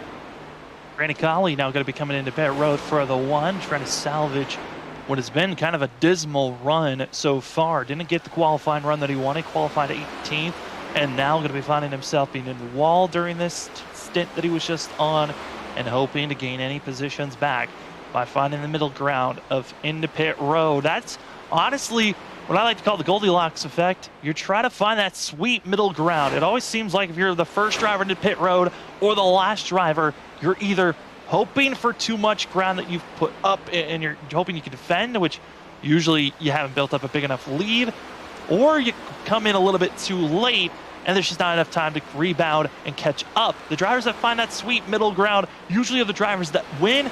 For Brian Johnson, Vincent Sora, they're hoping that they found that sweet middle ground to get to victory lane, as right now it is all battling up front of these drivers. Who is going to survive? A little bit of challenge for 5th place going to be that of Jeremy Little, as well as Tyler Dangler, going to be on top of one another, and Brad Delph, 5th, 6th, 7th, all in this shot, and hoping to see who's going to have the better positioning. Brad Delph in that of the 14. He came into pit road just that of a couple of laps. Just came into pit road during 2 cautions, and he's been doing a great job salvaging these tires for the 14, while that of Tyler Dangler came in under the last yellow just to top off on fuel. He's hoping most likely for this race to stay, for a yellow to come out, so he can have the better positioning if he can come into pit road at that point. Yeah, and Tyler's one of those guys, he will test the fuel limits of these cars, so I wouldn't be at all surprised to see Tyler maybe try to run this out, as we see the 14 there of Brad Delph pull off to make his final pit stop of the day. But Tyler's one of those guys, he will push the fuel limits of these next gen cars. So maybe thinking about running this to the end, maybe trying to save a little bit of fuel here for the 19 machine. Well, 9 drivers still needing to come into pit road, and the driver that is shocking me all, Zach Hall. He has been saving like crazy, hoping for a yellow to come out, and it has not come out at all. And this 42 finally going to have to come into pit road this go around. He's over the radio stating he's coming into pit road, but hoping that he does not get into any trouble like we've seen other drivers. Don't get a black flag on entry and don't slide through your box. Pit road, Cedric Hunter, who was our leader, as well as Zach Hall this go around. Both these 2 guys clean, looks like, into pit road here as they come down to their boxes. Don't slide through your box. Don't get too aggressive getting out of pit road until you get past that bump. But then it's all about carrying the momentum down there on the access road. You got to get through 1 and 2 and 3 or 1 and 2 and get up to speed as quick as you possibly can to maximize your pit exit. and I'm trying to do the math on for Cedric Hunter and for Zach Hall. They're losing a lot of time, and we are now inside of the final 15 laps of this race. And based on how much time and ground Zach Hall, Cedric Hunter have given up to the likes of Brian Johnson, Vincent Sora, I think the gap might be too big for them to close in on, but you never could say never. It's looking improbable, but not impossible. And Zach Hall, let's see what the 42 as well as that of Cedric Hunter, what speed they've got to try to catch up to the drivers that have already come into pit road, as our top 7 still needing to come in. Chad Wilkes, that of Brandon Zimmerman, Jeremy Little, as well as going to be that of Tyler Dangler, Christopher Fail, John Peel, going to be the drivers that still need to come into pit road, as well as James Hackworth Jr., who just got passed by Cogswell. And Cogswell looks like he's doing fairly good on those 2 tires, but right behind him, Brian Johnson, Vincent Sora, those 2 have caught him now, closed that 3 to 4 second gap that was there in between their pit cycles, and it looks like Brian's going to make easy work here of the 27 machine going down the back straightaway. Now going to be set for the driver. Once we see everyone else coming to pit road, should become our provisional leader, is that of the 28. But for the 15 of Vincent Sora, he's kept it close, but hasn't been able to really make a pass, or attempting to make a pass. Might be a thought by that of the 15 to just wait this thing out, try to make the pass on the last couple of laps, or maybe he might just try to figure out how to help his teammate here and go for a decent finish, as the 15 trying to go for back-to-back second-place finishes. Yeah, for Vincent Sora, it might be one of those cases where just after what happened to him last week, maybe he doesn't want to make that move until the last lap of the race, or just work with your teammate, try to get through these guys, make up as much ground as you can, put a gap on these guys who are have just come into pit road to set yourself up to maybe only have to battle each other for the win as this race continues on and winds down.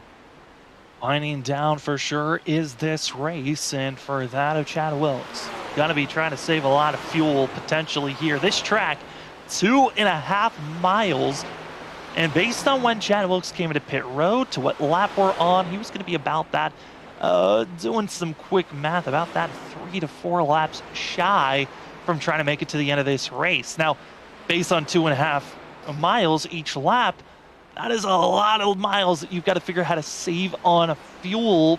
But can the 17 do it? Because he's got right now that of a 16-second, almost 17-second gap lead over Brian Johnson and Vincent Sora. That's a little bit of a bubble that you got to work with to try to save some fuel. It's possible. I don't know how probable it is for the 17. I mean, it's easy at super speedway races to save fuel. You're in the draft, you're not running full throttle, but for these guys at these, speedways, these 2.5 mile and a half tracks, it's a lot of clutching, a lot of coasting in the corners. And with, Vincent Sora and Brian Johnson coming as quick as they are, at some point, if you're Chad Wilkes and you're trying to save fuel, you're going to have to go at some point, and have you saved enough fuel at that point? Or if you start pushing hard, has that ruined how much you've tried to save? Just always things to think about as you're the driver of these cars and you're trying to figure out what you want to do at the end of these races. Was just going back, looking at the live telemetry on where drivers are at. Cedric Hunter, one of our drivers that we thought had an opportunity to try to run down that of,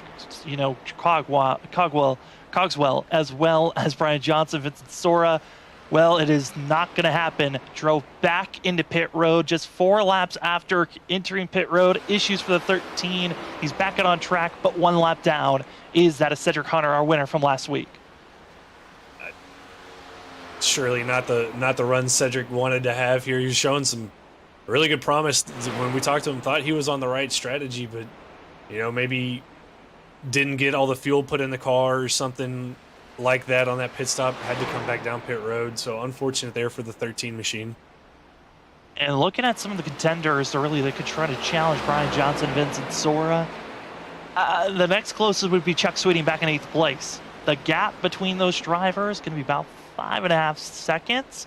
So it is looking pretty close for these drivers right now, as for the drivers between Brian Johnson, Vincent Sora, the lap times that they're putting down for themselves going to be that of a 54.5, 54.6, compared to Chuck Sweeting's 54.6. So the times are equaling out, but Chuck Sweeting does have 2-lap fresher tires than those front runners, but it's Brian Johnson, Vincent Soar have been the top of the field and top of the class. Well, with post-race interviews after the race is done, the yellow flag that of the checkered flag has been flown. Don't miss any of the action after that. We've got our post-race show, talk to the top 3 and get their thoughts on how the night went, and especially with all the fuel run strategies right now, we might have to have a couple of interesting interviews that you want to stay with us here on Freaky Fast Broadcasting. My name is Sam Dyer. With me is Trevor Earhart, Robert Moyer running productions in the background here on Freaky Fast Broadcasting. Thank you for joining us here on Saturday night, watching the WSSR Roasted Gems Coffee Cup Series. This is only race number 2 of the season, and yellow flag strikes. It's Steven Stimpy and Kyle Rochelle gonna be involved in this one, and this changes everything. Sam, here we go again. Late race caution, late race drama. I'm excited for it, but you hate to see it if you're Chad Wilkes and Brandon Zimmerman on your strategy. Oh my goodness.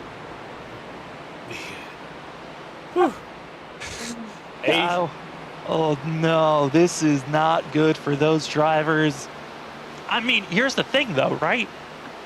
Almost everyone still has a set left of tires. I'm imagining almost everyone comes in. Oh yeah, if you stay out and the field comes in, you are a sitting duck for the rest of the race. But if you're Chad Wilkes and Brandon Zimmerman, you got to look at this as a positive. You've got track position, so you can come down, take 4 tires, and come out first and second still, and have Brian Johnson and Vincent Sora behind you. I don't think you can stay out here, Sam. I don't think it makes sense to stay out. The only driver that could logically, in my mind, stay out, it's a real gutsy strategy, it's Zach Hall in the 42. He's been out there for only 5 laps of green flag racing. He's the one driver in my mind that potentially could stay out, or even that of Brad Delph. Those are some drivers that might think about it, but because of the timing of this yellow, I think Cedric Hunter might be getting that lucky dog position, which means he'll have to start at the end of the line, but we'll be back on the lead lap as everyone comes into pit road. The whole field coming down and get those 4 fresh tires and have a shot to possibly win this race. Oh, Vining stays out. James Vining, wild card, staying out on track is the 33. That's going to make this restart really interesting with Vining staying out there on those older tires. These guys on fresher tires going to have to work around that machine. And with how exciting these restarts have been when we've had them, this could possibly lead to more cautions. Our 5th caution of the day, 4th on-track incident to bring out a yellow here on that of a Freaky Fast Broadcasting for the Category 5 Esports 250 at Indianapolis. Well, we got one more sponsor we got to get through before the night is done, and that is Advanced Sim Racing.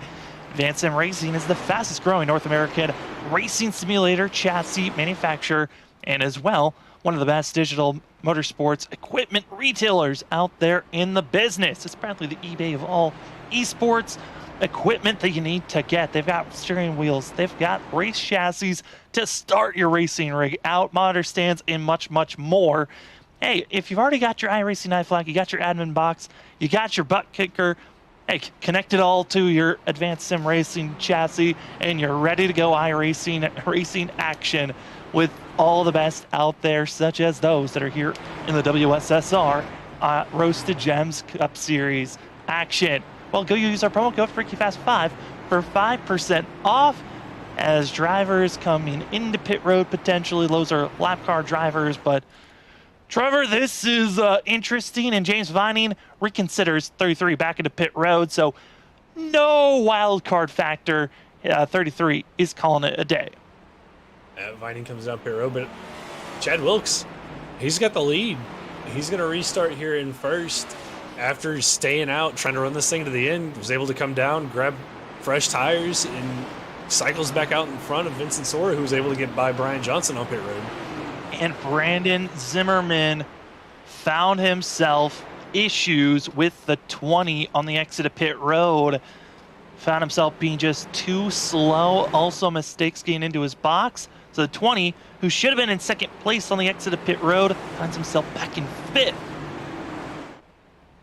And we've seen Brian Johnson, Vincent Sora up here, Chad Wilkes running up here at the, toward the end of that run, but Chuck Sweeting's up here. Zimmerman's still here. Tom Sinchek's top, back in sixth. Jonathan Cogswell after that 2-tire strategies in seventh. Justin Lewis there, Tyler Dangler and Jeremy Little all in your top 10. Guys that we kind of haven't seen up in the top 10 except for when we had these long green flag runs. Drivers getting set, ready to go. Chad Wilkes as well as Vincent Sora, Chuck Sweeting, Brian Johnson, Tom Sinchek, Brandon Zimmerman, Justin Lewis, Jonathan Cogswell, Tyler Dangler, that of Jeremy Little. Going to be our top 10. 5 laps to go and we go green. If we get a yellow from this point on, we will be going to overtime. Update on that of James Vining, who came into pit road. He is calling it a night. Got the 1 lap lead and now is done. Going to finish back in 28th position. Might be losing some more spots with Bob Skinner still out on track. Pace car is off. It's time to see who's winning the CAT5 Esports 250 here at Indianapolis Motor Speedway as we are green here for the WSSR Roasted Gems Coffee Cup Series as they car charge down in turn number 1. Chad Wilkes stays in the high line. Not the call that I would think.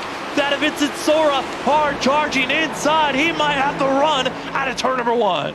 Vincent Sora, great restart there for the 15 machine. Not so good for the 17 there. Chad Wilkes drifts up a little bit too high in turn 2, and that's going to allow the 15 to get by. But here comes the 28 of Brian Johnson. Big block by the 15. More contact there between the 28 and the 15 down the back straightaway. Block, defensive move. Now here comes that. I'm going to be seeing the 17. Also Chuck Sweeting, who hasn't been a factor. Remember, he didn't qualify. Now in a spot in our top 5 to go for the win. Chuck Sweeting, someone who always sees the fight to get a piece of the pie. I'm getting a win at some point during the season. The 75 going to be side by side for 3rd place, but he needs to make this pass now as our front 2 are pulling away. Vincent Sora, Brian Johnson, the clean air advantage to the 15. Clean air to the 15 as these guys bob and weave down the straightaway trying to break that draft. Between them, Tom Sinchek here in the 8 making a move to the outside of the 75 with Chuck Sweeting for 4th. He's trying to make the pass for the 4th, but Trevor, we got to think back. This same scenario was just in front of us. Vincent Sora, fresh tires, as same for Brian Johnson in similar state. It was Brian Johnson on the outside make a move. Their contact wrecking behind. It's a 0-1 of Kralik. He stays low. We continue to stay green. That was Kyle Rochelle that got into that of the 0-1. But up front, now the yellow flies with oncoming traffic. And that will put us into, I believe, overtime here at Indy. Cautions, Breed, cautions, Sam. Aaron there with a little bit of contact between him and I believe the 21 Rochelle, and Aaron spins it down to the inside, but so much momentum in that 0-1 car brought him back up onto the racetrack and brings out another caution here in a late race green-white checkered. And the timing of that yellow couldn't have been worse for Vincent Sora, who was trying to dive down into turn 3, but never had a chance to try to make the pass for the lead and hold on. It was Brian Johnson that had the nose over the 15 when the yellow came out, meaning Johnson will be the control vehicle going into this overtime attempt. Brian getting clear of Vincent down the back. We saw it briefly before Aaron Kralik had his spin, but Brian Johnson and Vincent Sora throwing blocks on each other, but Brian was able to get to his outside and clear Vincent before that caution came out. So Brian's going to have the advantage here on this green-white checkered restart. Oh, and I just heard over the driver's radio. I was curious on why Chad Wilkes was not getting the better launch like we've seen all the previous leaders have had. And Wilkes comes over the radio once the yellow came out and kind of just disappointment all over. He did not know where the restart zone was, and that's why he couldn't get the launch that he wanted and gave the advantage to Vincent Sora there. Yeah, we had touched on it a little last week with iRacing bringing in restart zones to the NASCAR tracks and having the Geico restart zone Indianapolis is one of those tracks because they don't run the oval that does not have the restart zone for this. So some of these guys, they might not know where the league set the restart zone for this track at. And unfortunately, there for Chad Wilkes just didn't quite know when to go and gave that advantage, like you said, Sam, to the 15. Oh boy, oh boy, oh boy. Well, we are now officially into overtime. Overtime is a green-white checkered scenario. We got 2 laps on each attempt if needed. We've got 3 attempts in total. If we can not finish out this overtimes on our 3rd attempt, this race will finish either under green or under yellow flag conditions. But for this first attempt, the drivers are going to be having a green-white checkered, meaning when the green flag comes out, if we get to the white flag, there will be no yellow flag thrown. It is all about who finishes and crosses the line first. But if, oh boy, some drivers actually almost contact for our front runners. James Kaufman, who got the lucky dog spot, almost ran over Vincent Sora there coming out of turn number 2. But if we find ourselves getting a caution flag thrown under this first lap when we go green, we will go into attempt number 2. If the same scenario happens where the yellow flag comes out on that first lap on attempt number 2, we'll go into attempt number 3. Same scenario happens in attempt number 3 if a yellow flag comes out on that first lap. Caution will end under yellow. But Trevor, what we really want is that white flag, see those elbows out, and see if we'll see a bump and run move to get the win here at Indy. Oh, Sam, I'm excited for the finish of this race. I think we saw what was brewing there on that restart between the 28 and the 15 with how aggressive they were being. And I think with this being the green-white checkered and possibly the only attempt at it, I think we're going to see some aggression between our front 2, if not our front 5. Front 5 are going to be, I think, for Chuck Sweeney. He wants to make this pass immediately over Chad Wilkes. Wilkes got a good opportunity for himself. These are 2 of the biggest movers so far tonight. Up 18 positions is Chad Wilkes in 3rd. Up 23 positions is Chuck Sweeting. The second biggest mover of the night is Jamie Dunning. Jamie Dunning going to be back in 11th place, up 22 spots. One of our furthest back drivers to make some big moves.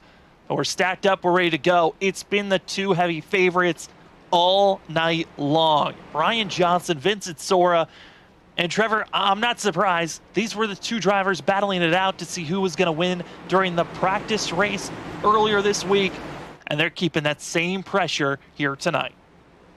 I mean, these are 2 guys in this league that I think you have to count. You know, you have to look at every week, every track we go to as potential favorites, and they're showing it here tonight. You know, we saw flashes last week of Brian Johnson having speed at Vegas until an unfortunate issue for him. Obviously, Vincent Sora was up there all week last week, but these 2 have dominated here this afternoon, and I'm so ready to see how this race is going to play out with these 2. I mean, if we look at the careers of WSSR, Roasted Gems Coffee Cup Series action, Brian Johnson, most winningest driver. He is the only driver with double-digit wins with 11. Vincent Sora, last season, one season he climbed up to 4th all-time winners list with 4 wins in his championship run for season 4. Both drivers that were the heavy favorites to go for a championship this season, and this could lock you into the playoffs and an opportunity to win another championship and get another win on the win column. But this, for Vincent Sora, like we talked about, redemption after being bumped out of the way last week at Las Vegas, and a driver that is hoping to just capitalize on leading the most laps and a winning here tonight of Brian Johnson. The front 2 of the favorites, who could steal this win away? Well, it's time to find out. Attempt number 1, overtime. We are green at that of the Category 5 Esports 250. As there they go, down into turn number 1. Brian Johnson knew where the restart zone is because he's already 2-3 car lengths ahead of Vincent Sora. Oh no, Ryan Bird wrecking. Yellow flag comes out. Ryan Bird goes around and just jumbled up on top of each other, and we're going to have another attempt at another green-white checkered.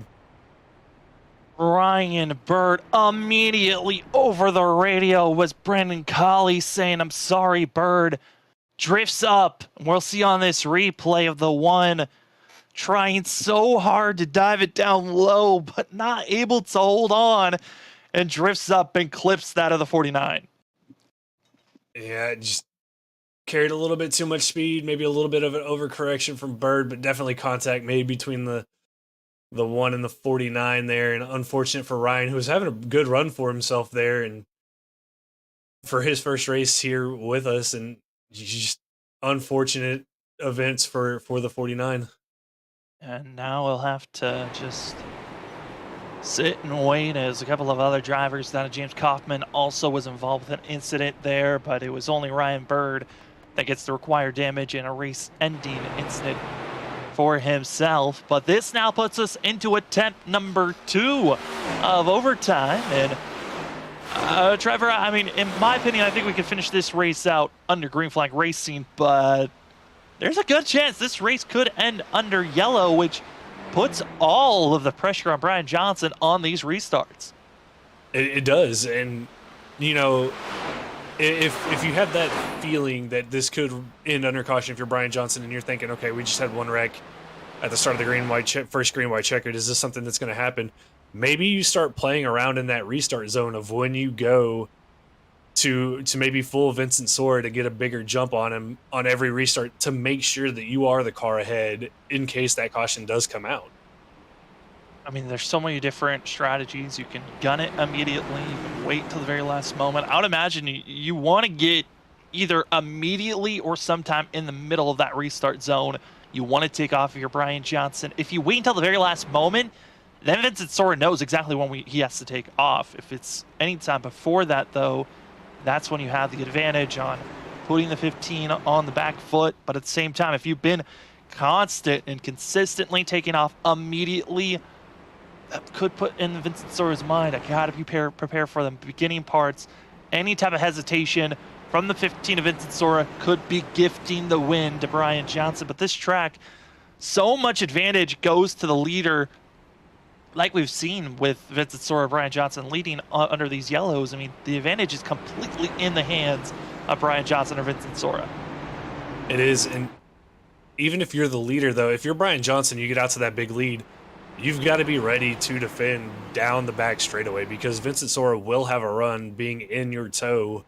And as we saw with Vincent Sora, you know, on the first restart, before we got to the green white checkered, he was throwing blocks. So, I mean, if you're Brian Johnson, you got to be prepared to make some pretty aggressive blocks when Vincent Sora gets those runs down that straightaway. Well, the teammates are getting ready to get themselves sorted. Vincent Sora, Brian Johnson. It's time to figure out how they're going to be setting up here. We're going to wait until the 1 to go indicator so then the drivers can put themselves in the positioning that they want to be in. And then what I'm going to do is I'm going to try to pull in both of these drivers and get their thoughts immediately, how they feel about this restart. But again, we're going to wait until Brian Johnson makes the indication on where he wants to be placing himself on this restart. And then that will be giving us the indication on where we want to go. And it looks like Johnson, he wants that outside lane. And he makes that call. And then we're going to be pulling up Brian Johnson real quick here, get his thoughts on how this is going to go. Into the booth, Brian Johnson. It's Sam up in the booth real quick. How are you feeling about this restart? Well, I was really happy about the last one. So if I can do that again, that'll be pretty good. I mean, as the leader at a track where there's no restart zone, you have a pretty big advantage. You know, so I think if I manage to stay ahead of Vinny and keep a 2 to 3/10 gap, I think I'll be all right. But you know, it's going to be fun. It's going to be stressful. It's going to be fun, you know, especially with Vinny being a teammate. But, you know, we'll see how this goes. It's going to be aggressive. I think my short run speed's pretty good. So, you know, got to make it 2 laps. Hopefully we can keep it green and get that checkered flag. Well, good luck, Brian. We'll let you back up into your team audio. As also, we're going to be pulling in Vincent Sora real quick on this restart. This is going to be very impactful on how they go. Vinny, it's Sam up in the booth. You got me? Yeah, I got you. How are you feeling? We kind of got thoughts on how Brian's feeling, but how are you feeling in second place? Feeling pretty good. I'm hoping just to get a good enough restart to be about right at his left rear going into 1. I think if that happens, I got a pretty good shot, but it's so hard to time these restarts without a restart zone here and it just being leader discretion because he just gets to go whenever he wants. But I think he's a little bit quicker than I am, so I'm going to need maybe a little bit of luck and just the perfect restart here. Well, we'll give that to you. Good luck, Vinny, on this restart. Thank you, guys. as that was the teammates from Sidewinder Motorsports. They're the front two. They've been the favorites all night long. This is attempt number 2. If we get a yellow on this first lap, we go into attempt number 3. But for our front runners, they're hoping for a good launch. Pace car is off. The WSSR Roasted Gems Coffee Cup Series CAT5 Esports 250 is green for attempt number 2 in overtime. And Brian Johnson already going to be taken off, but Chad Wilkes going to give a great push to the 15 down into turn number 1. Vincent Sora's run, it's not over, but here comes the charge for the 75 to Chuck Sweeting. Sweeting to the outside there. Vincent Sora got a great push there from the 17. Sweeting trying to make a move, though, on the outside of Chad Wilkes. They're hoping to stay green.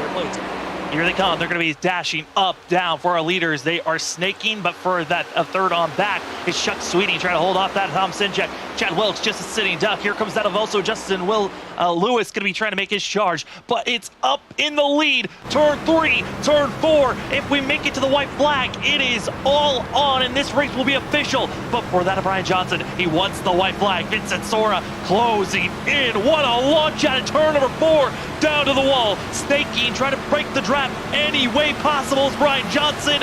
Freaky fast white flags in the air. This race is official, Travis. Trevor going into the field. Oh, it's going to get it done side by side further back, but for the lead, it is all Brian Johnson. But here we go. Exit at turn 2. Sora's got a chance. He's there on the side by side for the lead. The side draft. He's going to side draft in here down the backstretch. They give each other space, trying to not to make contact. Vincent, really good run there. Out of 2, Zig Bob and move toward each other, trying to create as much space getting into the corner as best they both can. Johnson's going to stick it around the outside, try to hold him off, pinches him a little bit, gets a really good exit coming into the short chute, coming into 4. And he's going to be losing all that momentum, but Vincent Sora, he's got one last chance, one last opportunity. He's digging, he's climbing, he's right on the bumper. Blocking going to be made. Will there be contact? Here comes Tom Sinchek on the outside. We're going to be blocked, defended. Brian Johnson hoping and will win that in the Category 5 250. Attempt number 2 was in, and Tom Sinchek almost stole that. Tom Sinchek got a great run off of turn 4, and a great block by Brian Johnson saved him from getting passed by the 8 machine. Sam, that's 2 weeks in a row. We have had a spectacular finish, and this just gets me more and more excited for this season to keep going. Oh, man. Catch your breath, because that was wild. Brian Johnson, Tom Sinjek. Vinny tried his best. He's going to fall back to 3rd, and that will be our top 3 that we will be talking to in our post-race interviews here after the burnouts from the 28. But certainly for Brian Johnson, he got the restart he wanted, was able to block and defend. Vincent Sora, I mean, if anything here, Trevor, we got to give big kudos to Vinny, because he tried everything on that restart. Yeah, he tried everything. He had a really good run down the back straightaway, or attitude down the backstretch. Really good battle down into 3. Lost a little bit of momentum, and then Tom Sinjek just out of nowhere with a big run down the front stretch bumps Vincent down from 2nd to 3rd. But great battle up front, really clean between those 3 drivers, and a great finish. And Brian Johnson trying to do the burnouts. It's pretty tough on the straightaway. Yeah, you can go 3 or 4 wide, but it feels narrow when trying to do burnouts. As the 28 gets to burn it down in front of our finish line camera. We'll step aside when we come back. We'll be interviewing our top 3. Brian Johnson, our winner of the Category 5 Esports 250, as well as 2nd place runner Tom Sinchek and Vincent Sora in just a few moments.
Welcome back, ladies and gentlemen, to the post-race show here on Freaky Fast Broadcasting. My name is Sam Dyer. With me is Trevor Earhart, as well as Robert Moyer Jr. in the background.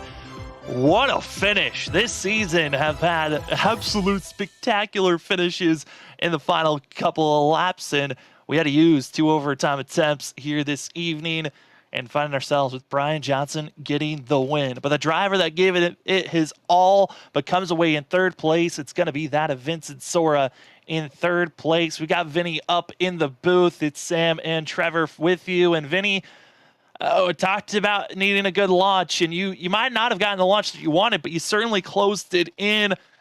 Was there anything else that you could have or thought about doing there at the end? I don't know. It was super tough, you know. With these restarts and the leader, you don't have really but one shot at these being P2, and I got my one shot coming out of 2.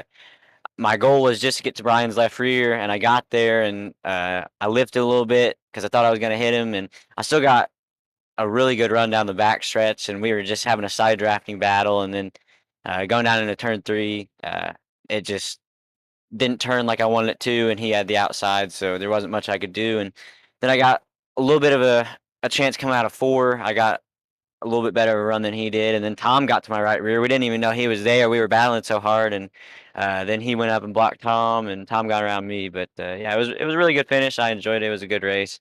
You know, this is my home track, and it's one of my favorites. I really love coming to this place. So yeah. Vinny, you know, 2nd last week at Vegas, 3rd this week. You've been up front, you know, pretty much both races the whole time. I know it's probably not where you wanted to finish, especially, you know, last week at Vegas, and then, you know, having the battle there with Brian Johnson. But you got to be really happy with the way this season started out for you. Oh yeah, for sure. I've gotten a lot of points. I got a lot of stage points tonight. I got lap led points tonight. I got lap led last week, stage points, and I think I should be the points leader now by a decent margin. I don't really know. Well, I mean, I don't know. Kali finished 6th, so it's going to be close between him and I don't really know what he got for stage points, but yeah, I'm thinking hopefully I'm going to be the points leader going into COTA next week. I mean, COTA next week there, Vinny. I mean, you, like we were stating, you've been so consistent so far. You found yourself getting the championship last season. This has got to be a good feeling so far for the start of this season. How you feeling about going into COTA next week? I feel pretty good. I feel like I'm pretty good on road courses, as evident from other leagues and last season. I did a little bit of a practice session last week with a couple guys, and I felt really confident about COTA. I think it's going to be a really tough race, especially with the way that the tire model is on the road course, where there's really not any fall off. I think it's going to be really interesting, but I think it should be a pretty good race. Well, Vinny, congratulations on a top 3 finish. And before we let you go, the floor is yours for any shout outs. Yeah, I just want to thank everybody in the league. It was a pretty good race tonight. I enjoyed it. I want to thank all of our sponsors, Roasted Gems Coffee, for being our title sponsor. We appreciate everything they do for the league. I want to thank you guys for the awesome broadcast. I want to thank Brian for the great race, and our new teammate, Aaron Krolick. Unfortunately, he had some troubles this week, and we hope that, you know, his luck goes a little bit better in the future. So, yeah. That is going to be the 15 of Vincent Sora coming away with a great job and a great finish for himself of 3rd place. But Vinny, good luck heading into COTA next week. Thank you, guys. Have a good one. As we go from 3rd place, we go to where the heck did he come from? Because that really was how we were feeling. 2nd place finisher Tom Sinchek. And Tom, where did you come from? Because what a run that you had there late. We were talking up in the booth. Felt like there might have been a little bit of room if you wanted to force it 3 wide. But man, what else could you have tried there? Because it seemed like you threw everything. Well, 4 has been my best turn all night, and I kind of figured if I could get to Vince's outside that Brian wasn't gonna ditch him. But I mean, if he didn't, we probably would have been side by side, and who knows what would have happened. But yeah, 4's was you could pretty much almost flat foot 4 if you arc it hard enough. And that's kind of what I did. I got to the outside because I knew that Brian was going to cut to the bottom and try and block Vinny, so it kept that open side for me. And I was able to side draft Vince, which was way too powerful because he was drafting Brian. And when I touched his quarter panel, it almost sped me up instead of slowing him down. And when he cut in front of me, I knew I just had to push him to try and get past Vince because I wasn't going to be able to win it. Tom, we saw it all night as we went through the field with drivers and how kind of evil this car was. Kind of how hard was this car to drive out here tonight? It was a lot better about halfway through when it rubbered up. Early on, turn one was pretty much a tire killer for everybody. If turn one didn't exist, I feel like it wouldn't be as wrecky. But once the track rubbered in, you could pretty much light switch it out of corners that, especially 3 and 4, you could light switch it out. But it was really, really, really evil. I figured it out towards the end of the race. I wish I figured it out earlier, but hey, we'll take second. I mean, Tom, a solid run for yourself. I mean, this season, I feel like it's still a lot of learning for the drivers to understand this car. How are you feeling about learning this Gen 7 Cup machine that, for a lot of people, it seems like this week was an unpredictable monster, like we've been hearing from a lot of other drivers? That's the word. It's unpredictable. I don't think anybody is ever going to fully figure it out because each lap, it's way too hard to run consistent laps because each turn is different from the turn before. It'll react different every single time you take the same turn. So it's kind of you kind of got to underdrive it a little bit, right on the edge to the point of where you don't lose control. But yeah, it's pretty tough to master this car. And I think there's a patch coming out Monday, so who the hell knows what it's gonna do then. Yeah, a lot of still. I mean, iRacing's going to keep on changing this thing. I think for us of the booth, we're going to have to keep on keeping our eyes as well as you guys keeping your hands full. But Tom, congratulations on a second place finish, coming out of nowhere to get second place. But before we let you go, the floor is yours for any shout outs. Oh yeah, I want to thank everybody in the league for actually running pretty clean. Everybody up front, I didn't get to see what happened behind, but everybody up front was pretty cordial to each other. I mean, as much as they can be when it comes to trying to keep the spots and stuff. But I want to thank Roast and Gems Coffee. I want to thank the Late Apex team. Ryan Bird is now on Late Apex, so we're hoping that he could pull through for us. He had a pretty solid run all night until the end. I think he got taken out by some net code. I want to give a shout out to Vince and Brian there. 1-2-3 finish. That was fun. And yeah, that's it. Yeah, it was a good time. That's going to be the 8 machine at Tom Sinjak coming away with a second place finish here tonight. Congratulations, Tom, on the finish, and good luck heading to Dakota next week. Sure. As we head from second place, we go to victory lane for one of the drivers that has been up front battling, had to hold off that of Vincent Sora, and then out of nowhere, Tom Sinchek came into the picture. Brian, how in the world did you defend? We saw Vinny try everything.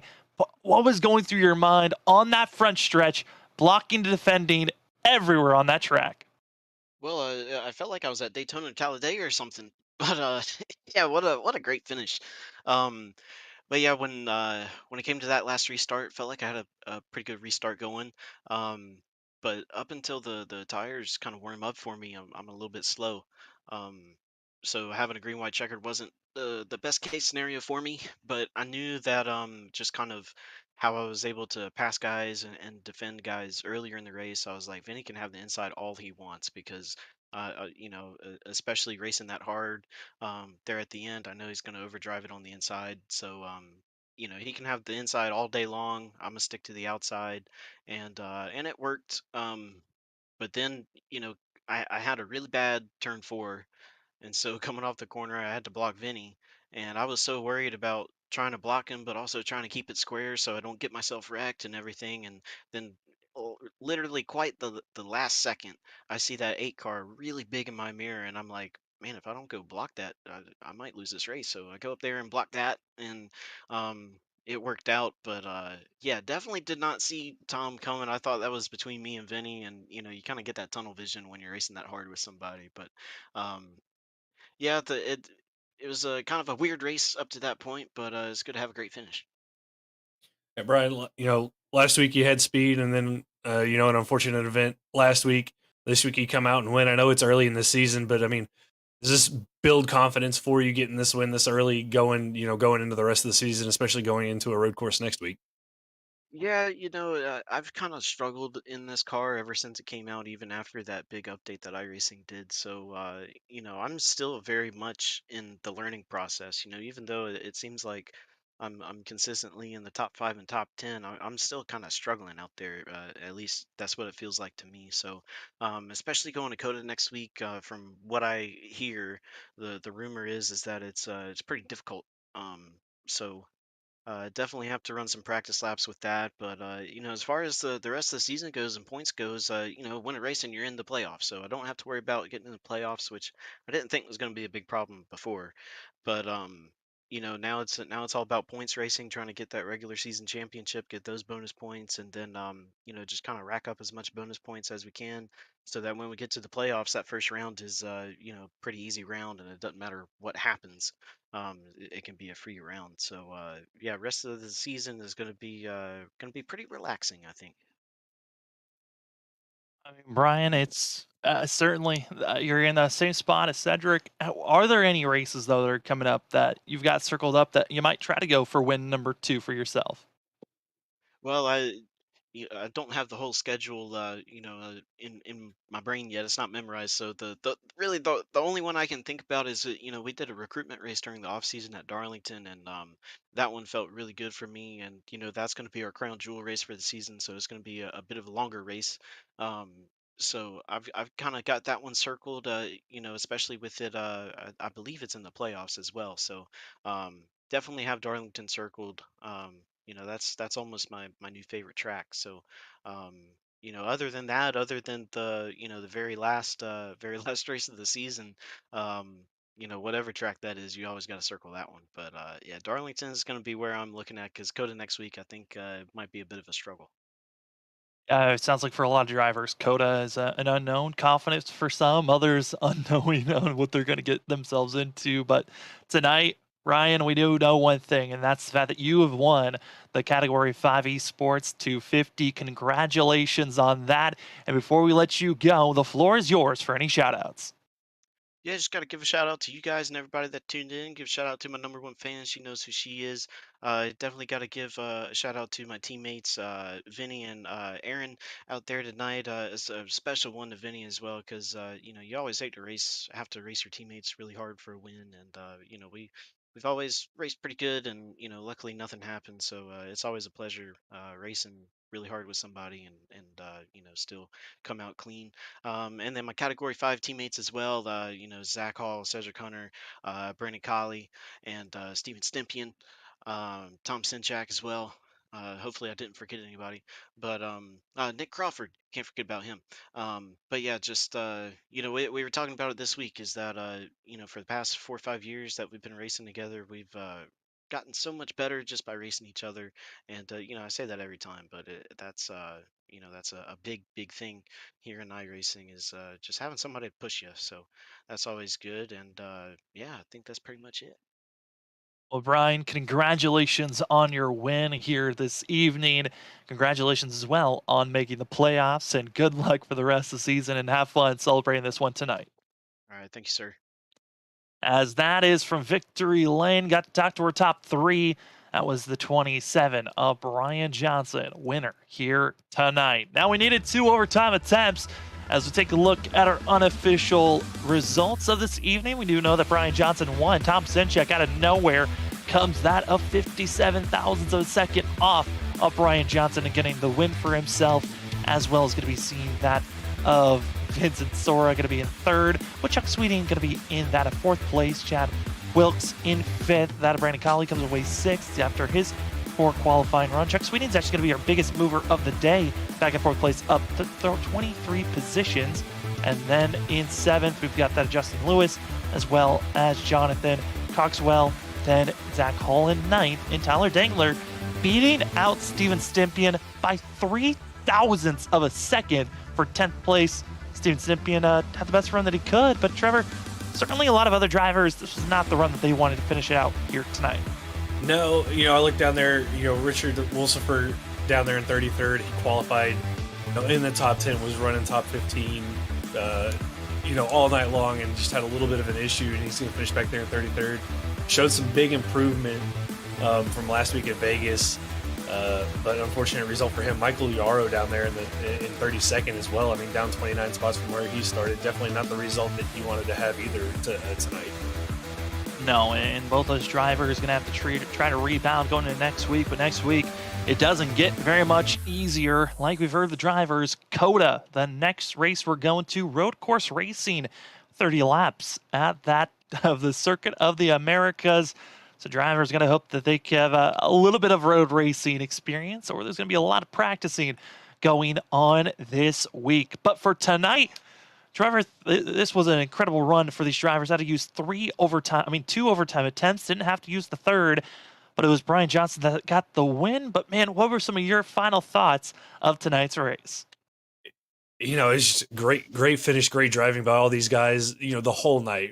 We touched on it so many times about how these drivers felt about this car, and we saw it firsthand on board with Steven Stympian and Gregory Shaw and Cedric Hunter when we were on board with those guys, having a saw at the wheel. So just great wheel work by all these guys, wheeling this car, and great battling up front all night. And Sam, I'm excited for the season. I mean, we've had 2 races, 2 great finishes.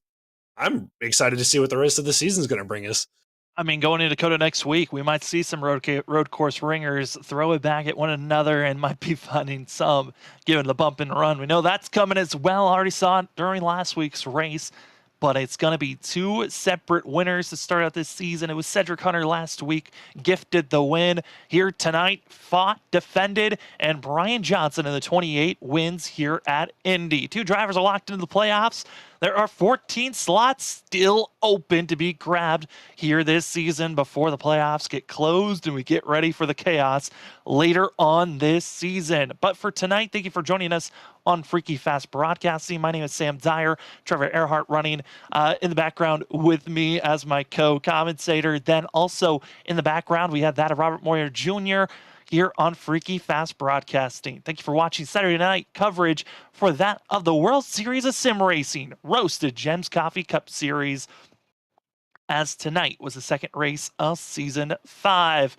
But for us here at Freaky Fast Broadcasting, this is crazy to say, this is just the start of the week for us up in the booth. We've got plenty of more racing action. And tomorrow night, it is certainly going to be a race that you don't want to miss. It's going to be my debut race, joining in the 802 Next Gen Cup Series. You heard my voice throughout a lot of Freaky Fast Broadcasting throughout this year. And last year, well, let's see if I can erase and kind of stick up for some of the stuff I say to drivers and the mistakes that they make. Well, tonight is going to be the option for drivers to watch and judge my racing abilities for the 802 Next Gen Cup Series, as they'll be at Charlotte. Then Monday night, the ISRC Truck Series going to that of Gateway, as that is going to be a fun race to watch, as well as Tuesday debut race for that of the Full Send Racing Series for us here at Freaky Fast Broadcasting. Wednesdays, the Wicked Racing League, and Thursdays, the Stars and Stripes Racing Series. They've got their season going on 6 days in a row. We got great racing. Trevor, this is going to be a fun week up here in Freaky Fast Broadcasting. It's going to be a fun week. Looking forward to it. Monday night racing, always great with those guys. Looking forward to starting Tuesday night with those guys on Tuesday night, and being back up here with you on Tuesday nights. And man, just every night, just great racing, great leagues to watch. So if you guys want more racing action, pick a night, sit down, kick back, and enjoy some great hard racing here on Freaky Fast Broadcasting. Friday's our off day, and once you get off that off day, we're right back here for that of the WSSR Roasted Gems Cup Series action, as race number 3 next week is going to be at COTA, Circuit of the Americas, road course action, and we cannot wait to see you there. If we don't, hopefully we'll see you throughout the week. But for tonight, thank you for joining us for that of IndyCar racing with that of the Gen 7 Cup machine. It was that driver on screen, the 28 of Brian Johnson, getting the win. And for us up in the booth, thank you for joining us here tonight. We'll see you sometime this week or next week for road course action. Have a good one, everybody.